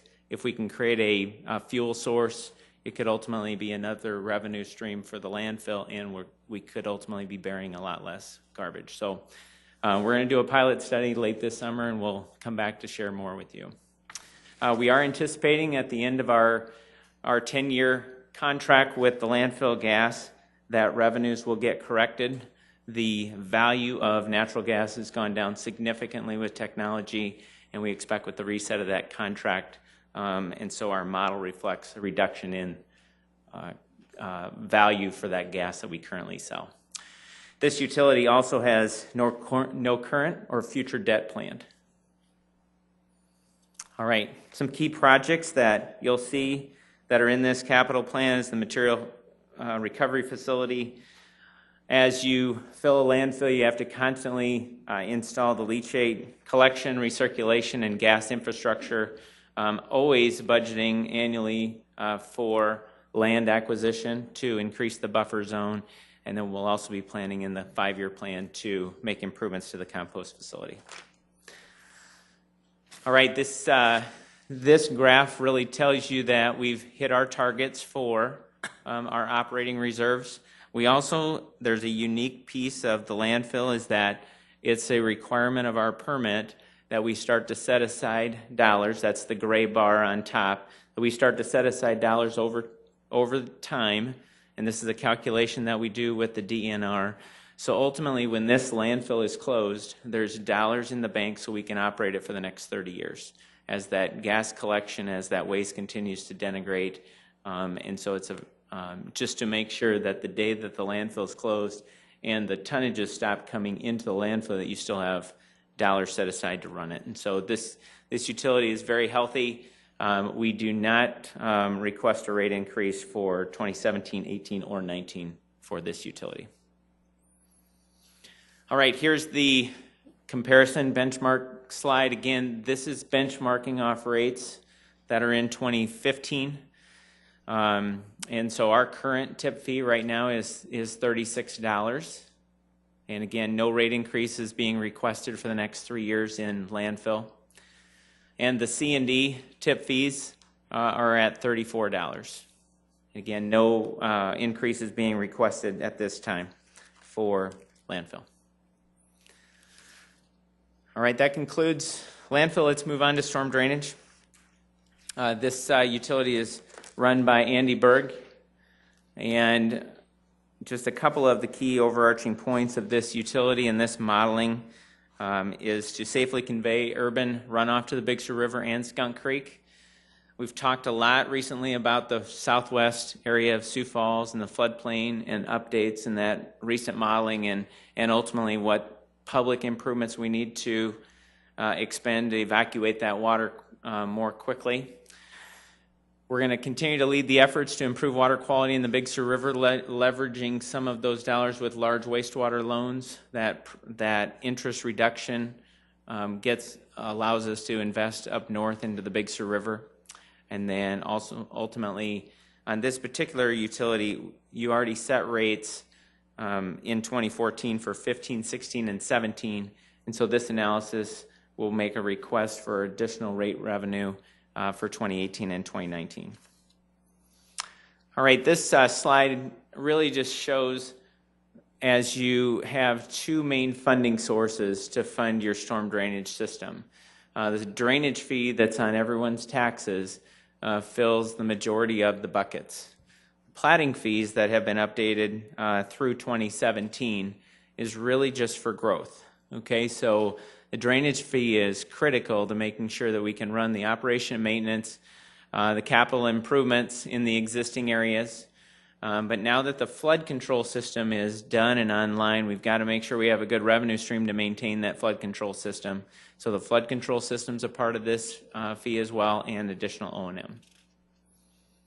All right, now I just have a couple of before and after pictures that really shows what the investments make. And we do have a large system, and so we're making substantial investments every year, but we still have more to do. And so this is a before and after of a typical stormwater intake. Here's a typical before and after of a drainage channel. In many cases, these low areas also have a sanitary sewer near them, and so we want to make sure that we protect the land to protect the sanitary sewer as well, but a good visual before and after of a channel rehabilitation. Sump pump collection. We've got some mature areas in town that have frequent pumpers, and they don't have a collection system to discharge their sump pump into. And so each year we do anywhere from 2 to 4 retrofit projects. We do most of those retrofits right in the front yard with directional drilling to avoid most of the concrete retrofit work. But nice project to really give those homeowners a place to discharge their sump pumps into, avoid the algae buildup, avoid the icing in the winter, and truly make a neighborhood improvement. It's important with our systems that once we collect it, that it can freely flow to our open channels, BMPs, and ultimately the river. And so we invest a lot each year into cleaning channels and pipes to reduce street flooding. Street sweeping is a major effort. That's about a 10-week effort every spring. Our teams just this week moved to 5 10-hour days. There's a lot of material out on the street, and we know everyone likes to get that first street sweep done. And so the teams are making great progress. There is an online tool that you can view every day of where they've been, where they're currently at, and where they're going. And so that gets updated daily. It's a fun tool to track with. But that ultimately keeps a lot of that debris out of those storm intakes to reduce the maintenance of filling up those pipes that ultimately take away capacity. Regional BMPs, we've talked about this, that we've taken a different model, that we'd rather have large BMPs that serve a greater area, so it reduces our maintenance costs. They can also be an amenity to that area of town, as opposed to several really small site-specific drainage ponds. In some cases, they have to be site-specific based on the topography, but when we can, we like to do the large regional stormwater ponds. Flood control system's been a great success story for this community to upgrade its levee system. Ultimately, by the end of this year, we'll have updated the maps, and the development can finally occur that was put on hold based on the new floodplain maps. Here's a picture of really where the key investments are in your capital plan. Colville Avenue drainage area, we've been out there. There's been a lot of street flooding, which ultimately affected a number of homes. In some cases out there, we can't provide protection to those homes, and so we've started to purchase some of those homes in that area. Had great response with the neighborhood, and ultimately, long term, once we can capture enough land, we'll develop a stormwater amenity to hold, retain, and slowly release stormwater so we can make a good improvement in that neighborhood north of 33rd Street. The two big drainage basins that we've modeled that we're going into making improvements in the next 5 years, Terry Avenue, that's essentially from the old Carmike Theater, and then if you look just directly west, there's a fairly large drainage area that looks all the way back west of Marion Road. That it's a mature area. The storm collection system is not to the rate that it needs to be, and so there's a number of improvements. That one's about $4.7 million. And then Southwest Sioux Falls, we've worked a lot with those neighborhoods, and ultimately are starting to work through a number of scenarios, but we expect that project cost to be about $4.5 million. Developing areas, and so we budget every year for to bring on the developments, and again, that's a significant portion of that is platting fees, and then flood control systems. All right, and so now as we look forward, those target line, if you will, that horizontal blue line that's right in the center, that's ultimately where we want to get to with the brown colored bars. That's really the operating and capital dollars that we need to get to, and it's going to take us a few years to get there. This is one of those utilities that we didn't start to make the corrections like we did with the other utilities, and so when you supported the rate increases for 15, 16, and 17, and then we looked forward, we knew we had more rate revenue to generate, and so we're here today to say that as we try to ensure that we can fund those critical drainage projects, we would be requesting a 9% rate increase in 2018 and a 7% rate increase in 2019. What's the impact to the average customer? Most of what we've talked about today is a monthly impact. This is an annual impact. And so if you have a lot that's 7,500 square feet, your current residential bill in 2017 would be $43.82. With a 9% rate increase in 2018, that would increase that typical residential bill by $3.94. And again, that's an annual increase. And then in 2019, with a 7% rate increase, that would increase that bill by $3.32 annually. The benchmark slide, again, just to remind, these are based on what these other cities charge in 2015. And so we're taking a look forward to 2019. And again, in many cases, what we see is just like Sioux Falls, They have to review their revenues, and ultimately you'll see a number of them make changes as well. But right with 2015, we're above the halfway point, even with 2016. And then based on 2015 stormwater monthly charge comparisons, we start to trend down on this benchmark sheet. All right, water purification. This team is led by Greg Anderson, and has a substantial operational and capital budget to manage, and we'll take you through those facts today. Let me get caught up.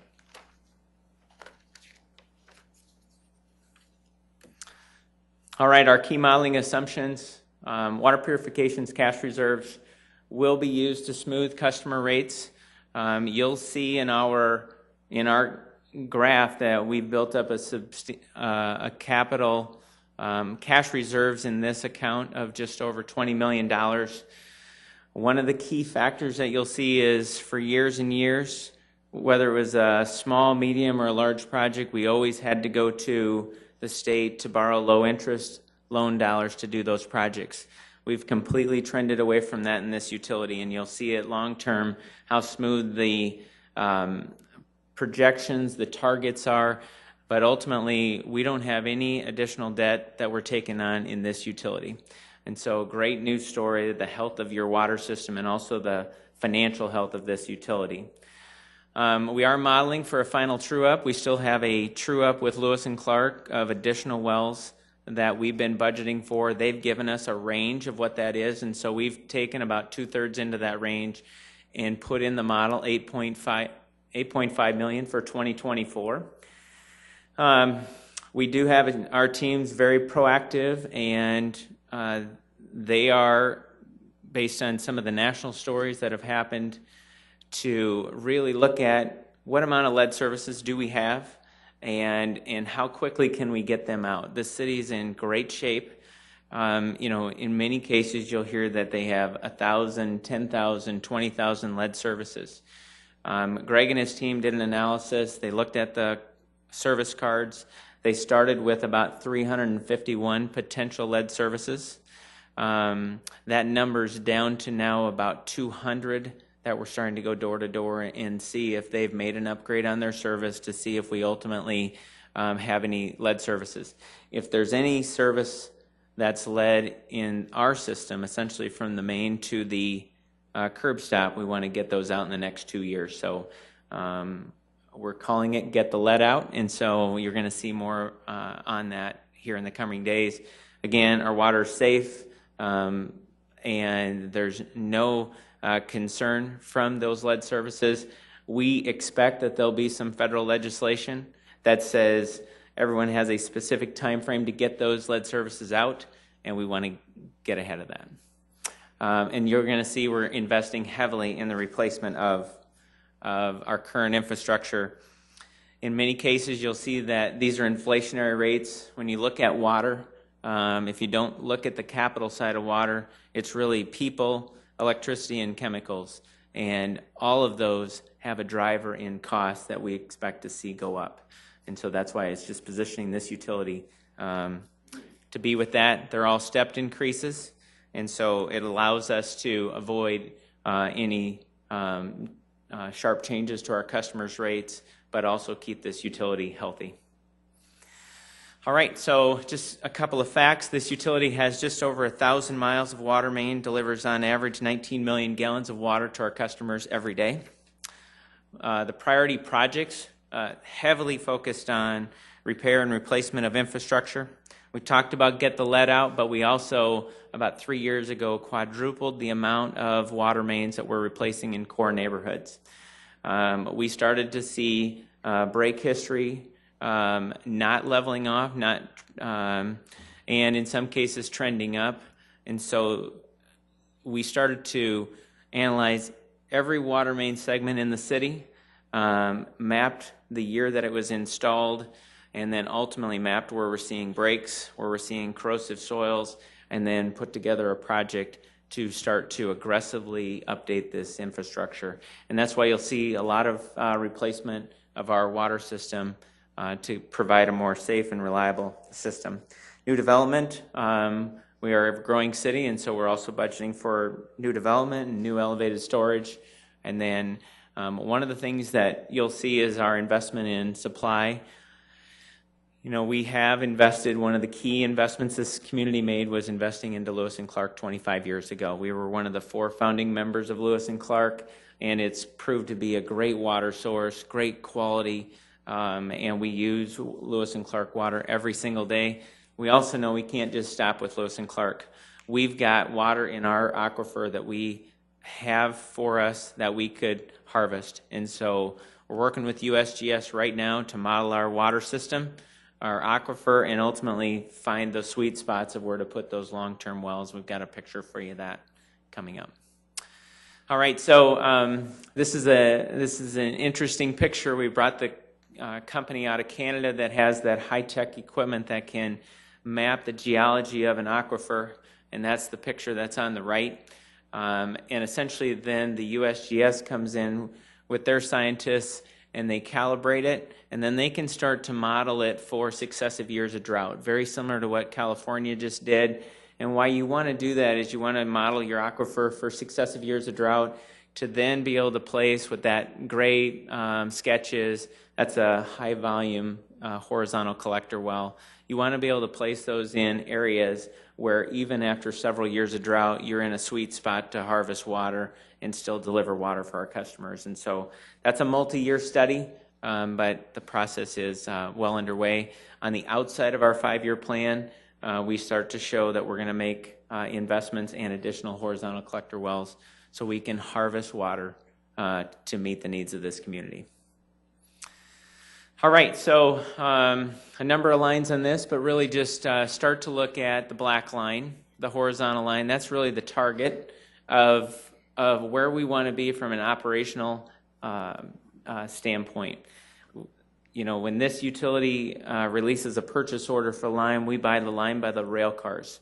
And so we've got to have funds in an operating reserve to be able to execute those purchase agreements and then ultimately run the utility. These bars are where we expect to end on a cash value at the end of that year. So you see in 2013-14, we are up north of $20 million worth of cash in this utility, but we are not planning on taking on any more debt. And ultimately, you'll see our expected cash, since we're cash funding the infrastructure, that those bars, what we expect to finish the year with in cash on hand, really starts to come down nice and smooth and starts to hit all of our targets. The blue area, just above the black line, that's a rate stabilization. That can be set aside dollars that if Lewis and Clark makes a rate change, if we have a significant chemical cost change, if we have a significant electrical cost change for some reason, we've got a rate stabilization reserve that accounts for that. So what we want you to see here, we did come off the last 2 years of 0 rate increase for 2015 and 2016. And then going forward, we're essentially at an inflationary increase request of 2%, 2%, 2%, and that really allows those cash balances to come down smooth in those out years. Remember, in 2024, we have that target true up with Lewis and Clark of $8.5 million. All right, there's a lot of text on this sheet, but I just want you to focus on the residential to start with. So the top 2 lines with a 2% rate increase on the meter, the meter charge today is $3.10. So that's in the 4th column over. And then we'll just path forward on the meter charge. So the meter charge is that fixed charge, whether you use any water or not. And it's one of the lowest that you'll see in all the benchmarks, that we charge a very low fixed fee, and then we charge based on the usage of the customers. The 2017, that meter charge would go from $3.10 to $3.16, and then it would go up to $3.22 and then to $3.29. So over that 3-year period, you'd see that fixed meter charge go up 19 cents. And then the flow goes from $3.53 a unit, which is a 100 cubic feet, That's what our meters measure. So if you look at just a 1 cubic foot and then you take 100 of those, that's 748 gallons. Each unit of that costs in 2016 $3.53. That would increase with a 2% rate increase to $3.60, then to $3.68, and then $3.75. We've boiled this down simpler in the next slide. And so let's just look at the 3 rate increases and what the impact to a typical residential customer will be. So the conversion on CCF is our average customer uses 5,310 gallons. That's equivalent to 7.1 CCFs. So today in 2016, that would cost the average customer $28.17. With a 2% rate increase on the meter and the flow, that would increase the typical residential customer's bill by 55 cents to a corrected number of $28.72.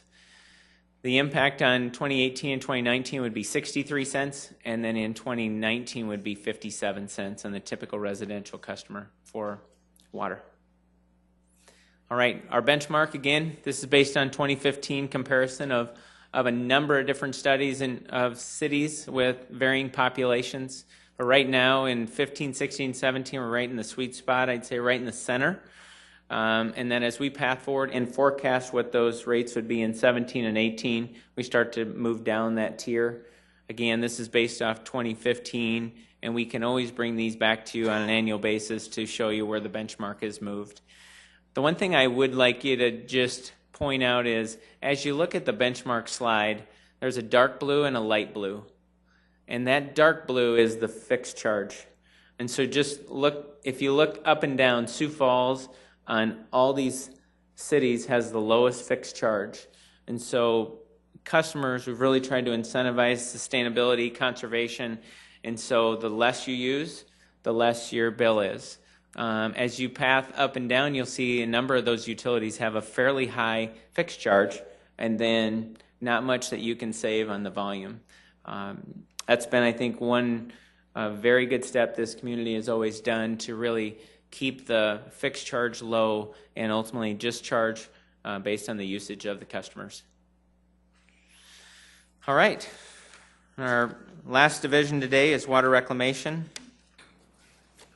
I'll get caught up here. So Mark Perry with Public Works runs this team. And this campus, if you've been out there, it sits on about 60 acres. It's a modern treatment plant. One of the things that is really key on wastewater plants is that in 1972, federal government passed the Clean Water Act to really help us clean up the water quality in our rivers and streams.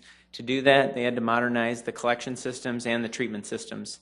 A great way to get cities to do this was back in, after that was released, really for the next 2 decades, the federal government paid 75% of those construction costs. So like the outfall project that we'll bid later this week, and this plant, this was paid by 75% federal dollars, 25% local dollars. Now fast forward 35 years later, very caustic, very corrosive environment of treating wastewater. These assets are starting to get to their end of their useful life. We've prioritized them and they're in the capital plan, but now our customers really have to now pay for the replacement. Okay, and so that's why we've tried to really bring forward to you a prioritized capital plan, but that really drives the rates. We have just over 51,000 customers in this utility. We treat an average of 15.5 million gallons a day, and we have a rated capacity of this plant today of 21 million gallons per day. All right, just some facts about how we collect the wastewater from businesses and homes, get it to the treatment plant. There's 22 lift stations. There's about nearly 900 miles of collection mains that run in front of homes and businesses. We have pipes that range from 6-inch diameter up to 66-inch diameter. On Thursday, we are having a significant letting. It's just over $19 million in cost for the construction, but we'll be replacing that 66-inch diameter pipe with a new 72-inch pipe. There's 15,000 manholes, so as you go on your walk at night and you see that round circle in the middle of the intersection, that's a manhole. That's how we access the collection system for cleaning, for televising, for root sawing, any of those aspects that we need to do to maintain the collection system. All right, key modeling assumptions. We're investing heavily in the replacement of current infrastructure. We've essentially had to replace everything that borders the Big Sioux River, that is the trunk mains. One of the things that's different in wastewater is, wastewater, if you look at a pipe, it typically can run half to 2/3 full, and then that envelope that doesn't have flow in it is a very caustic, very corrosive environment with the hydrogen sulfide gas. And so these pipes, if you don't have the best pipes you can, it really shortens the life. Back 35 years ago when we were putting in concrete pipe with a sprayed on bituminous layer, at the time it was the best pipe you can buy. There's a lot better pipe now, and we've been installing it. It's called Hobos pipe, and that's what you're going to see with this new 72-inch outfall pipe that we'll bid this Thursday. We're going to invest heavily in infrastructure. We've got a prioritized list of projects. If we all remember when the collapse happened in 2010, after that, we certainly don't want to repeat that. We don't want to take a risk of repeating that. And so we assessed all of our trunk mains. We created 3 tiers of projects, tier 1, 2, and 3. We've completed tier 1. We're into tier 2, but we still have a significant amount of work yet to do. The way we try to minimize the impact on our customers is we leverage low interest state revolving fund loans. And a lot of times we can take advantage of then paying the project off over a 10-year period at 1.25% interest. And then we also are looking forward to plan for the regional growth. This is just like landfill. We're writing a 25-year master plan this year. We're also writing a 25-year master plan with national experts to really help us forecast what the growth is of Sioux Falls for the next 25 years, and then ultimately identify the projects in the collection system and at the plant, and then put them into the master plan. So much more work yet to come in this utility.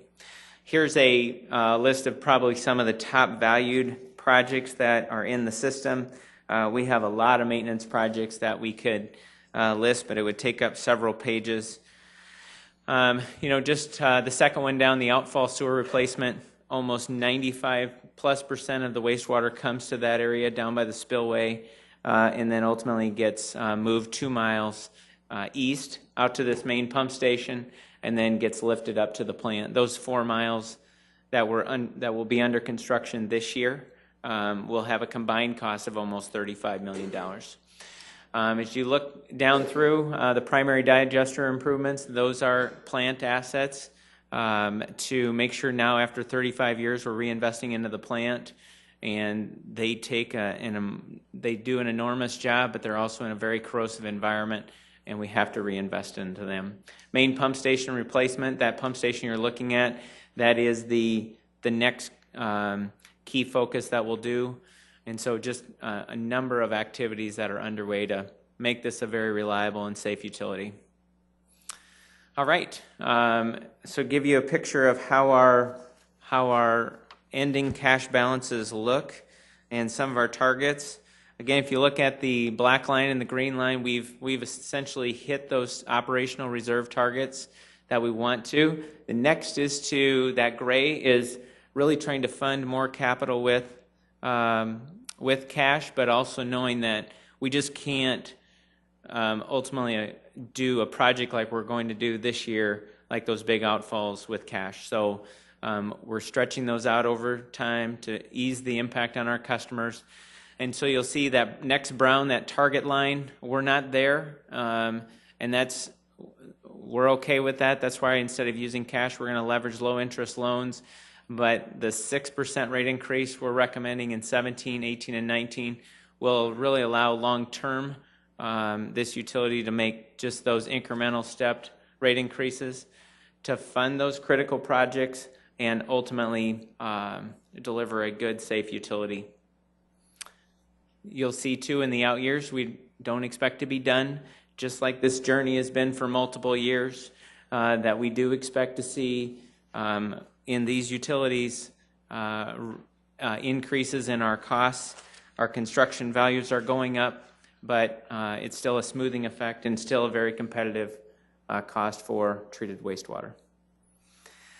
Okay, this gives you the summary again, just like we did with the basic charge on water. This gives you your basic charge on wastewater. So if you look just at the residential, the basic charge is $396 in 2016. That's on that top line. And then the increases with a 6% rate increase for 17 would take that to $420, then $445, and then ultimately $472. Then the increment on flow, just like water, goes up from $373, steps up to $395, $419, and $444. There's a second slide that speaks to the industrial customers based on their strength of their wastewater, regional customers, and then credits for flow and strength for regional customers are listed here as well. This gives you a little bit sort of summary picture of what the typical impact will be to an average residential customer for 17, 18, and 19 based on the 6% rate increase. An additional $1.81 in 17, additional $1.95 in 18, an additional $2.04 per month in 2019. The benchmark slide, 2015, we're right in the middle. Again, this is based on a 2015 rate comparison. As we forecast out what our rates will be for 17, 18, 19, we start to move down this chart. Again, we still have a very low basic charge. That's that solid line. If you look up above, like St. Cloud, Minnesota, is one of the, I think probably the only one that has less. Most of them have more of a basic charge, and then ultimately our customers pay based on their usage. This just gives you a snapshot. This is something that you've asked for in the past of give us what the South Dakota regional rate comparison would be, and so gives us a good benchmark of really where our rates are against from Watertown at the top to Harrisburg at the bottom. We're still right in that area based on 2015 charges.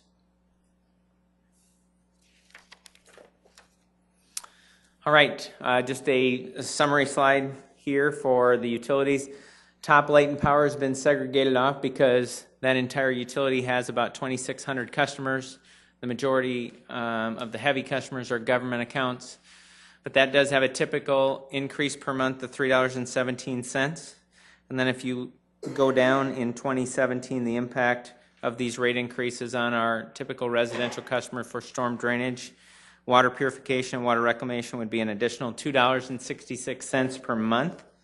In 17, $2.91 per month in 2018, and $2.89 in 2019. I want to thank you today for allowing us to give you a presentation on all 5 utilities. We do have scheduled the first reading tonight, and we'll have a more condensed summary presentation for you to address. And again, the finance team, along with the public works team, is here to answer your questions. Okay. Thank you for the presentation. Questions from the council? Councilman Jameson. Mark, I'll let you catch your breath for a minute. I do have a question for Tracy, maybe Okay. to help me understand something. You know, I think all of us are struggling for a way to find a way to lower rates. Just never really seems to happen. They always go up because the costs are going up. But I've been trying to understand the operation reserve accounts that they have in all these utilities or enterprise funds.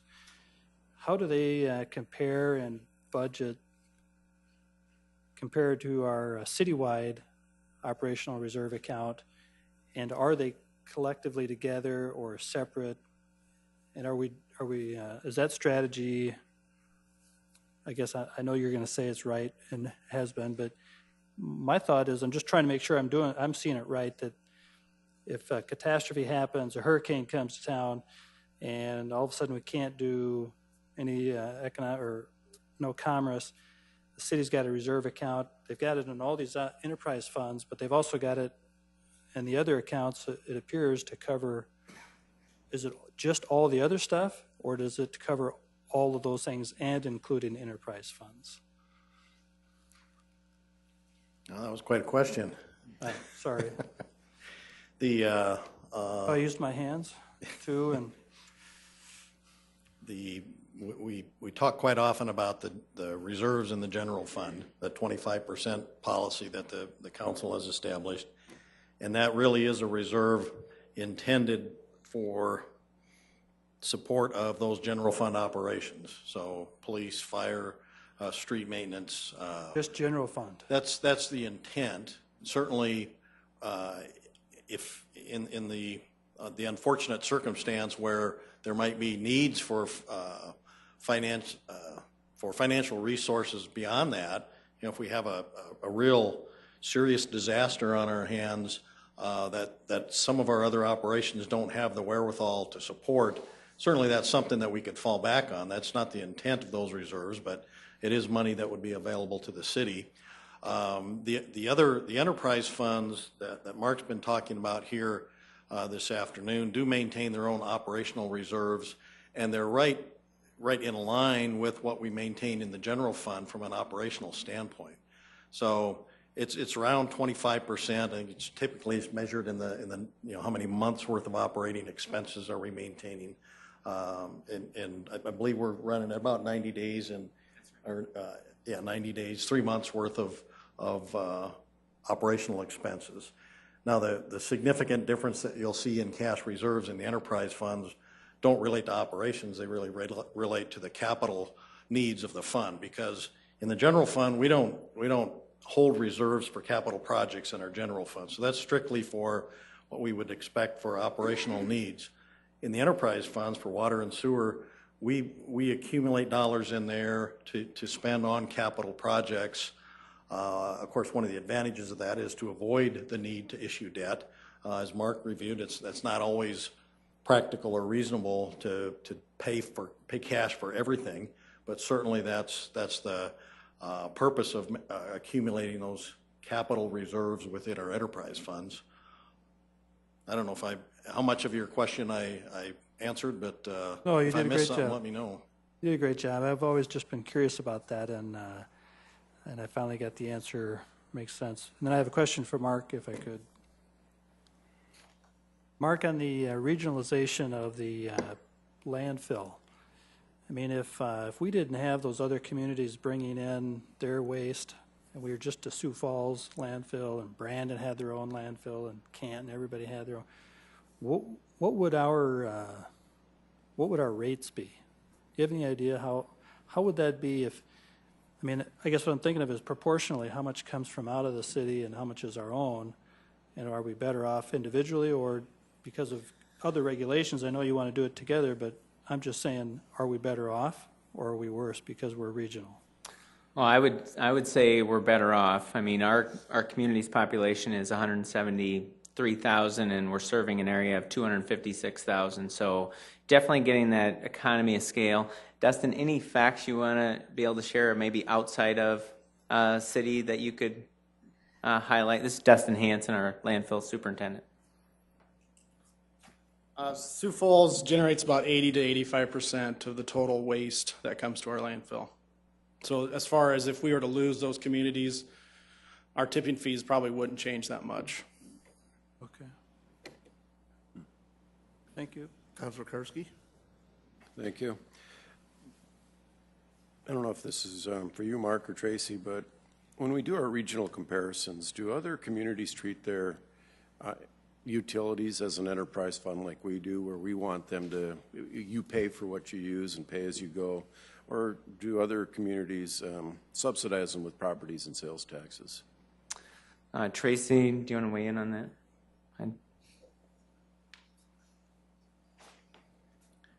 Yeah, I don't know that I can speak categorically, but it's been my experience and my observation that it's nearly exclusive in terms of the category of communities that will support all of their operations, for whether it's a sanitary sewer enterprise or a water utility, with the revenues generated from that service. So they're not typically, I'd say it would be a rare exception where they're utilizing property tax dollars or sales tax dollars to support those enterprises.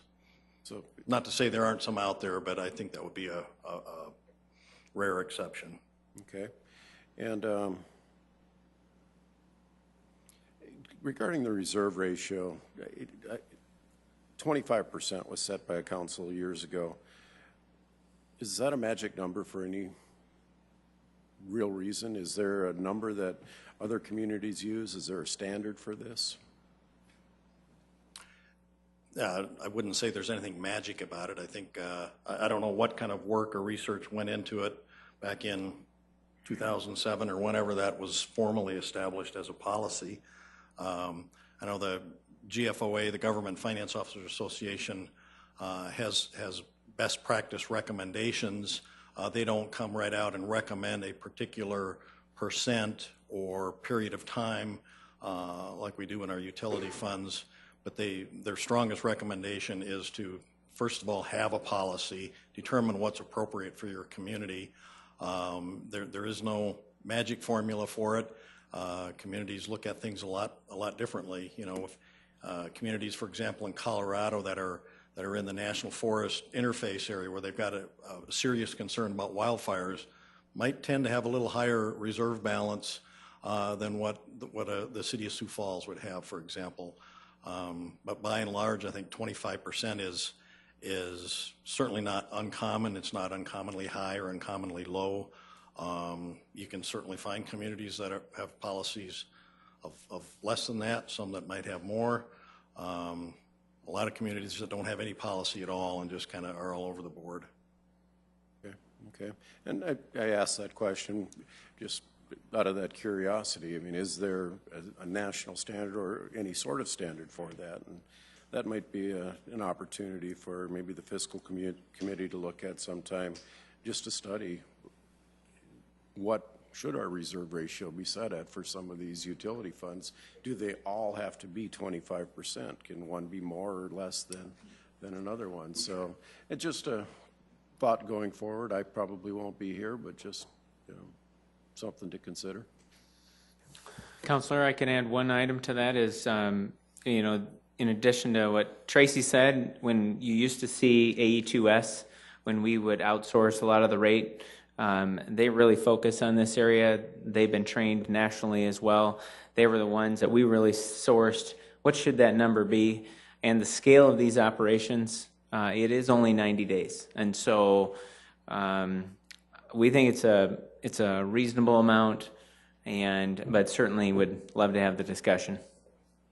Councilor Jamison, did you have something on the same subject line? Just as a fiscal chair, with one last meeting, I would love to start that conversation, but, you know, with a new group coming, maybe some of those individuals could sit on it, but I can assure you, I know some of the history of that, but I would love to be a part of that, and if it so wishes, I'd love to start that.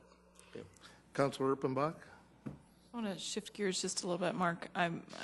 I have heard from one or two people that, you know, we should perhaps try to figure out different ways to pay for these, instead of user fees. You know, let's figure out how to build sewer lines without paying for them as an individual. Even though I'm the one that use it, I shouldn't have to pay for it. And so I'm trying to wrap my head around that. And the suggestion has been, why don't we use the second penny? You know, that item that was set aside in the late 80s, early 90s for capital projects. You know, there was an emphasis in Sioux Falls for a long time on those being street projects, but really the emphasis from the state level has been on capital projects in general. So really I'm trying to wrap my head around that. Okay, let's say we're gonna stop raising user fees to build water pipes and sewer pipes and those kinds of things. So can you give, if you can just stick with me for a minute, can you give me an idea how much money these increases will raise over the next 3 to 5 years? Do we know how much they will raise in even a year? I do. Dean, do you have that information? We'll give you the sum total, if you don't mind, with 17, 18, and 19 for utilities. Okay, so we normally get this question each year about what was the additional rate revenue, and also just also try to show specifically where those investments are going to go. That's why we show the modeling assumptions and also show you where the key capital investments are.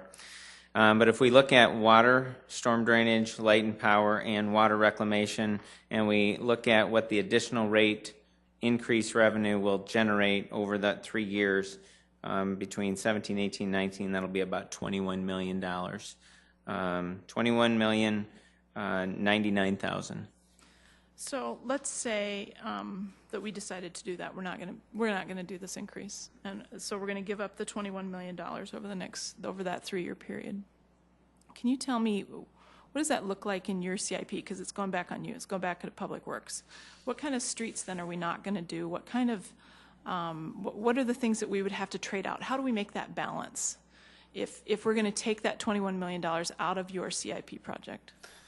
Well, I'll probably source Tracy for this as well. He really analyzes the second penny sales tax and does your monthly update. But essentially, when you look at just the capital plan in 17, 18, and 19, and if you look at what's available, because we know that there's a portion that's been dedicated to debt, and then we have the other, which I would say gets prioritized based on Public Works, parks, other departments, and equipment.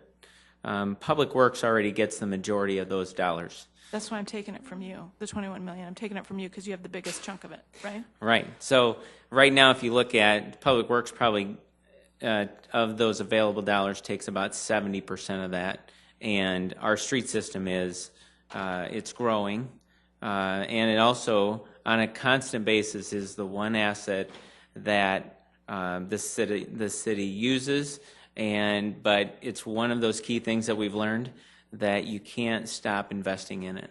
And so, it would obviously greatly affect our maintenance program, our reconstruction program, our entire program. Maybe Tracy can also share some other specifics, but it would have a substantial effect on the capital plan for Public Works. Okay. My other question then, Tracy, because this is my favorite, what if we took it out of parks? $21 million over 3 years. I think the parks budget in some years it's in the $7-8 million range. So we can just do away with parks for 3 years in a row and we've got it covered, right? Yeah, looking at the following through with the thought that Mark started and looking at those 3 years for 17, 18, and 19 and trying to recapture that $21 million number over that 3-year time period. The parks, the current plan in place for parks, the equipment that we purchase out of the second penny revenue for parks and the park projects, the improvements, amounts to $24 million. So you could essentially take all that $21 million out of the parks plan and you'd have enough left to buy them some of their mowers, but that would be about it. There would be no other funds remaining if you wanted to leave highways and streets part of the plan untouched. Okay, I ask these questions to be realistic about this because this is a government that we've got all kinds of things that are our priorities. I drive down Minnesota Avenue and I thank God for Mark Cotter every day now because my curb and gutter is getting rebuilt, right? That's been one of my big concerns. Our streets are in tough shape. So we have to figure out as the leaders of this community that this all has to balance somehow. And this is one way that we have to do it. Yeah, it stinks to have to raise water rates. I'm sorry. But this is part of how we make it balance. So I would just encourage the team, we've got the first reading tonight and the second reading isn't for a while, but I'd encourage us all to look at this very carefully and think about that $21 million. Where else would you find it? I'm open. Where else are you going to find $21 million to make sure we have safe water? The word lead is in the report there. We're trying to get rid of lead. Let's talk about Flint, Michigan, and have that conversation too. I'm just really concerned that we have to be leaders in this conversation and we have to make this stuff balance. Thanks. Councilor Rolfing. Yes, thank you. I would reiterate what Councilman or Councilperson Urbanbach just said, but I have a couple other questions. Mark, I'm sure, when did we start raising rates? Because I know for a number of years we did nothing. Can you give me the dates on that? Right, so we really started a concerted effort in 2006 because there was a number of years prior that were either zero or nominal rates. And so we have been in, I'd say, a catch-up mode with rate reviews since '06. You did see tonight that with water, we just came off 2 years without any rate increase. And so it took us a few years to get to that healthy mark, to a point where we could appropriately fund the operation, but also be investing in our capital system. You've seen tonight that a landfill does not have a rate increase. You've seen the last rate review, Light and Power didn't have a rate increase. So we are getting to that point, with probably the exception of wastewater, that we are at that 0 to inflationary rate increase. But prior to, I did look back today, and just for perspective, from 94 to 2003, there's no rate increase in water. So that was, so from 1994 to 2003, there was no increase in the water rates. Years. Yep. And then a little different picture in sanitary sewer. So between 1989 and 94, there was one rate increase of 4%. From 94 to 2001, there was a 5% rate increase. And then really nothing appreciable until we got to 2006. So that gives you a picture from 89 to essentially 2005 that you had a 4% rate increase and a 5% rate increase. And there's a lot of investment that needs to be made. And I would just stay there because I have a couple other questions. But one of the things with the wastewater plant, I remember sitting right over there and talking to you there after we had the problem up north and saying, right, Mark, let's get it fixed. Make sure you tell us, make sure you know what it is.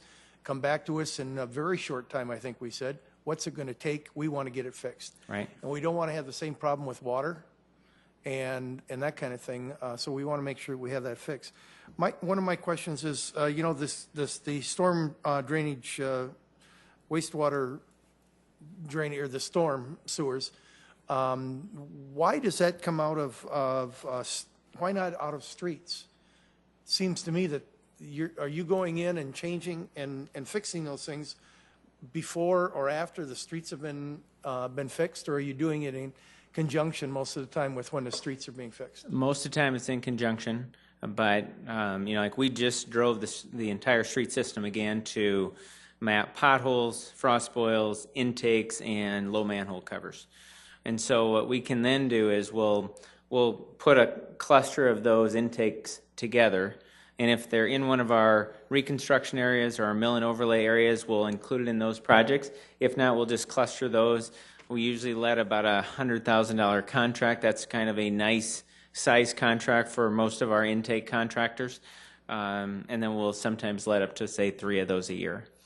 And so it's a combination. Sometimes if they're scattered and we don't want those to wait, we'll just because they can do fairly small excavations, make a nice improvement, and then move on. Okay. If I may continue, I have 2 more. Okay. I looked at slide number 39 there, and about the water purification project and the lead and all this kind of stuff. Is our water system in the same system as our sewer system was a few years ago? No, I mean, I would tell you that there's a lot of impacts that can affect a water main. Some of it's age, and some of it's the quality of the soil that's around it. We spent almost 10 years in the southwest part of Sioux Falls. Those water mains went in, and it's a very corrosive soil. But for wrapping those water mains, it just wasn't a practice back then. Those corrosive soils ate right through the water main. Now we've got some other water mains in town that are north of 100 years old that deliver clean, fresh water every day. But what we've done is, Greg and his team and the engineering team, last year we mapped every single segment. We wanted to have a good good assessment of the age of every one of our water mains, and then we overlaid it where we've seen breaks in recent years. And then we established an age of 90 years. That's our goal, to have our distribution system 90 years or less. And so that's what we're working toward. I want to be a water main. I hope I make it to 90. That's right. Last one. That is, on a wastewater treatment facility, I see we're at about 2/3 of capacity now. With the growth that we have, and we're projecting, how soon before we're going to have to do something major out there? Well, a couple things. So we're already underway with writing the next master plan. So we selected the consultant in January. We did interviews last year. We selected the consultant. We're already 3 months into that master plan study. And planning's in the room, public works is in the room, really trying to model if we grow anywhere from, say, 350 to 600 acres a year based on the year. We have to model where we need our next sewers to meet that growth. All that wastewater has to go somewhere, whether it's to the current plant or a future plant, and so we're analyzing that. But we also have another factor in mind, is that our treatment plant treats very good wastewater, and we think that there's an opportunity to get it re-rated just a little bit more with minimal capital investment. So there's a chance that we think that if we conduct what we call a re-rate study, and we're kicking that off, that maybe we can take that 21 million gallons up to as high as maybe 27 million gallons with strategic capital improvements. And so more to come on both of them, but we do have a national team that's helping us work with planning and public works to really model out what this community is going to look like in 25 years, but also we've asked them to model out what it's going to look like in 100 years, because we want to identify where those big collection mains will be, whether we end up sewering all the way to Wall Lake, whether we end up going further south, where that growth is going to be. So we're having those conversations. And then ultimately, what a master plan does, it identifies those key projects in a priority basis. Then we fold them into our model, and then we'll be right back here to talk to you about them. So, thank you. Yep. For Kylie. Thank you. Mark, the City Council passed a resolution in 2009 that basically states that all enterprise accounts cover the true cost for the enterprise.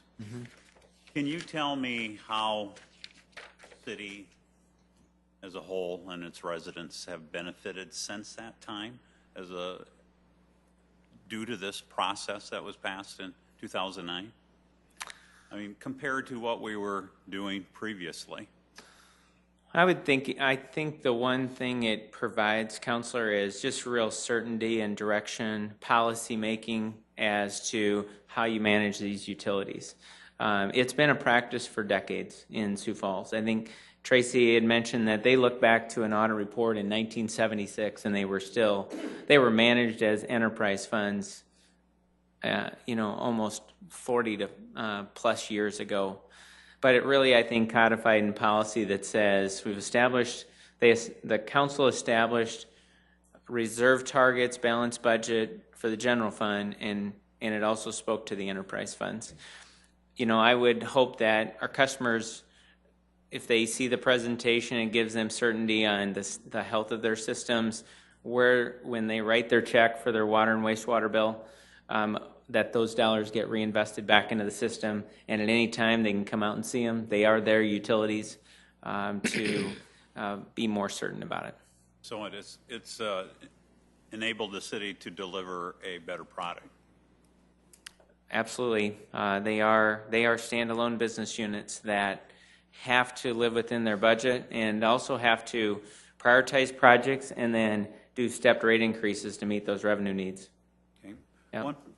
One other question, and then maybe a follow-up. And this was on slide 46 regarding the wastewater treatment facility, design capacity, average flow, and the 2015 average flow. 2015 average flow is almost 3/4, almost 75% right now. And then in slide 49, you address priority water reclamation projects. Do any of those address that flow capacity? And at what point in time do we become concerned that we're nearing capacity? So that's why we're already there, writing the master plan, because we've got to give you a long-term plan on how we meet the growth, ultimately add more capacity. So that master plan will have, it'll look at every element of the treatment process, everything from grit removal to primary digesters, secondary digesters, trickling filters, air, future regulations. I mean, one of our factors that we know is coming is increased standards. And so we're faced with nutrient removal probably within the next 10 years. So in the model, we're planning for nutrient removal that removes phosphorus and nitrate. That's almost a $60 million upgrade to take those two more constituents out. And so you're going to see investment into the plant. Right here on this slide, you've got primary digester improvements. They are a critical link in how we take the solids, stabilize them, and get them ready to be land applied. We're making a significant investment into there. The dewatering and sludge dewatering, we're making a significant investment there to handle our solids much better. But this master plan will tell you that, and it'll tell us incrementally where we can add improvements to increase capacity to meet the growth of this community. And these proposed rate increases help to ensure that we are able to make these upgrades moving forward and to meet demand? Absolutely. Okay, thank you. Any other questions from council? Mark, I think I have a couple here. Okay. In your presentation, you talked about with the landfill, the DNR requires the reserve, is that correct? Yeah, so there's two reserves in landfill. There's what we call an operational reserve. That's just so we can operate the utility, basically run our checkbook. That's in landfill. It's a notch higher than 90 days, but it's got a second reserve, and it's called the restricted reserve. And that's a calculation we do with our consultant and the DNR every year, because we have to envision at some point in time we're going to close the landfill. And right now our airspace is at 2076. And so that affects when we're going to have to close the landfill. But the DNR has to ensure from an environmental standpoint that once the landfill is closed, we have a cash account set aside so we can operate and maintain the landfill for another 30 years. And so that's a permit requirement. And that's why that gray, that's why that's called restricted. That is, we put dollars in that every year based on what we call closure, post-closure calculation. So. And then if you could quickly just talk about the investments that we have done since, well, Councilor Jamison and I have been on since 2008. Yes, I'm going to bring you in this Councilman Jamison. And we've done a huge investment in our wastewater, especially along the south end of the city through all the way from Tutt Hill into Yankton Trails. That's right. Could you speak to those type of investments and how it has affected and impacted our citizens? Right. So again, right after the 2010 collapse, we again assessed every major trunk line pipe because we know from an environment, our permit, we got to make sure we keep that wastewater in the pipe. And we showed that the concrete pipe, that envelope on the top of the pipe, was basically deteriorating. And so those had to be replaced. I think we've spent, and we can get this number for you, but we've spent north of $65 million, and we're not done yet. Those were the tier one, those were the top priority projects. Now we're in tier two. And that's why Thursday, this week, we're going to bid the 2-mile, 72-inch diameter outfall pipe. And that's the backbone of the system. If you look at a tree, that's the trunk of the tree. We've been working on the trunk of the tree for a number of years, but every project makes this utility stronger. It's been tens of millions of dollars, again, and we're not done yet. And I also remember before being on the council, when we did have some flooding issues down in the central area, I would say around between 33rd and 41st Street in the Augustana area. Mm-hmm. And when we did some research on the pipes down there, some of the things that we found inside our wastewater pipes were quite scary. Gas lines, Right. cable lines, things, people were actually drilling through our pipes. And today, I don't believe we have that anymore. No. And we also, did we also not increase the inspection of our existing pipes? Because before that, we only inspected new pipes. And I believe that we've added that also to that. So You're right. the safety of our citizens has been very important in the planning for wastewater, water, and our infrastructure. You're exactly right. Yes. Mr. Chair, Sir. I would be remiss if I didn't at least comment on the nice charts and that we were cauterized a few times today. You're welcome. Thank you very much. Appreciate it. Thank you very much. We appreciate your time. Counselor, I think he got the biggest kick out of the wastewater section of this, though. For some reason, his eyes lit up when he talked about Yeah. wastewater. Yeah. It's important. Thank you. One last thing before Yes. you leave. Speak to the regionalization of like our wastewater, our landfill, and how that has not only helped our citizens here in the city, but how we also have interacted with our smaller communities and worked with them to make everything around us better. Right. So first, the landfill has been a fantastic success story. You know, goes essentially all the way from Madison down to Canton, Salem over to nearly the state line. You know, serves 250,000 people. We talked about over 800 tons of waste comes through the gate every single day. One location instead of multiple throughout all those counties, and just very environmentally conscious. Most people still don't know that we collect landfill gas and we pipe it to Poet, and we sell Poet $200,000 worth of landfill gas a month. Fantastic partnership, offsets their need for landfill gas or natural gas, and gives us another revenue source.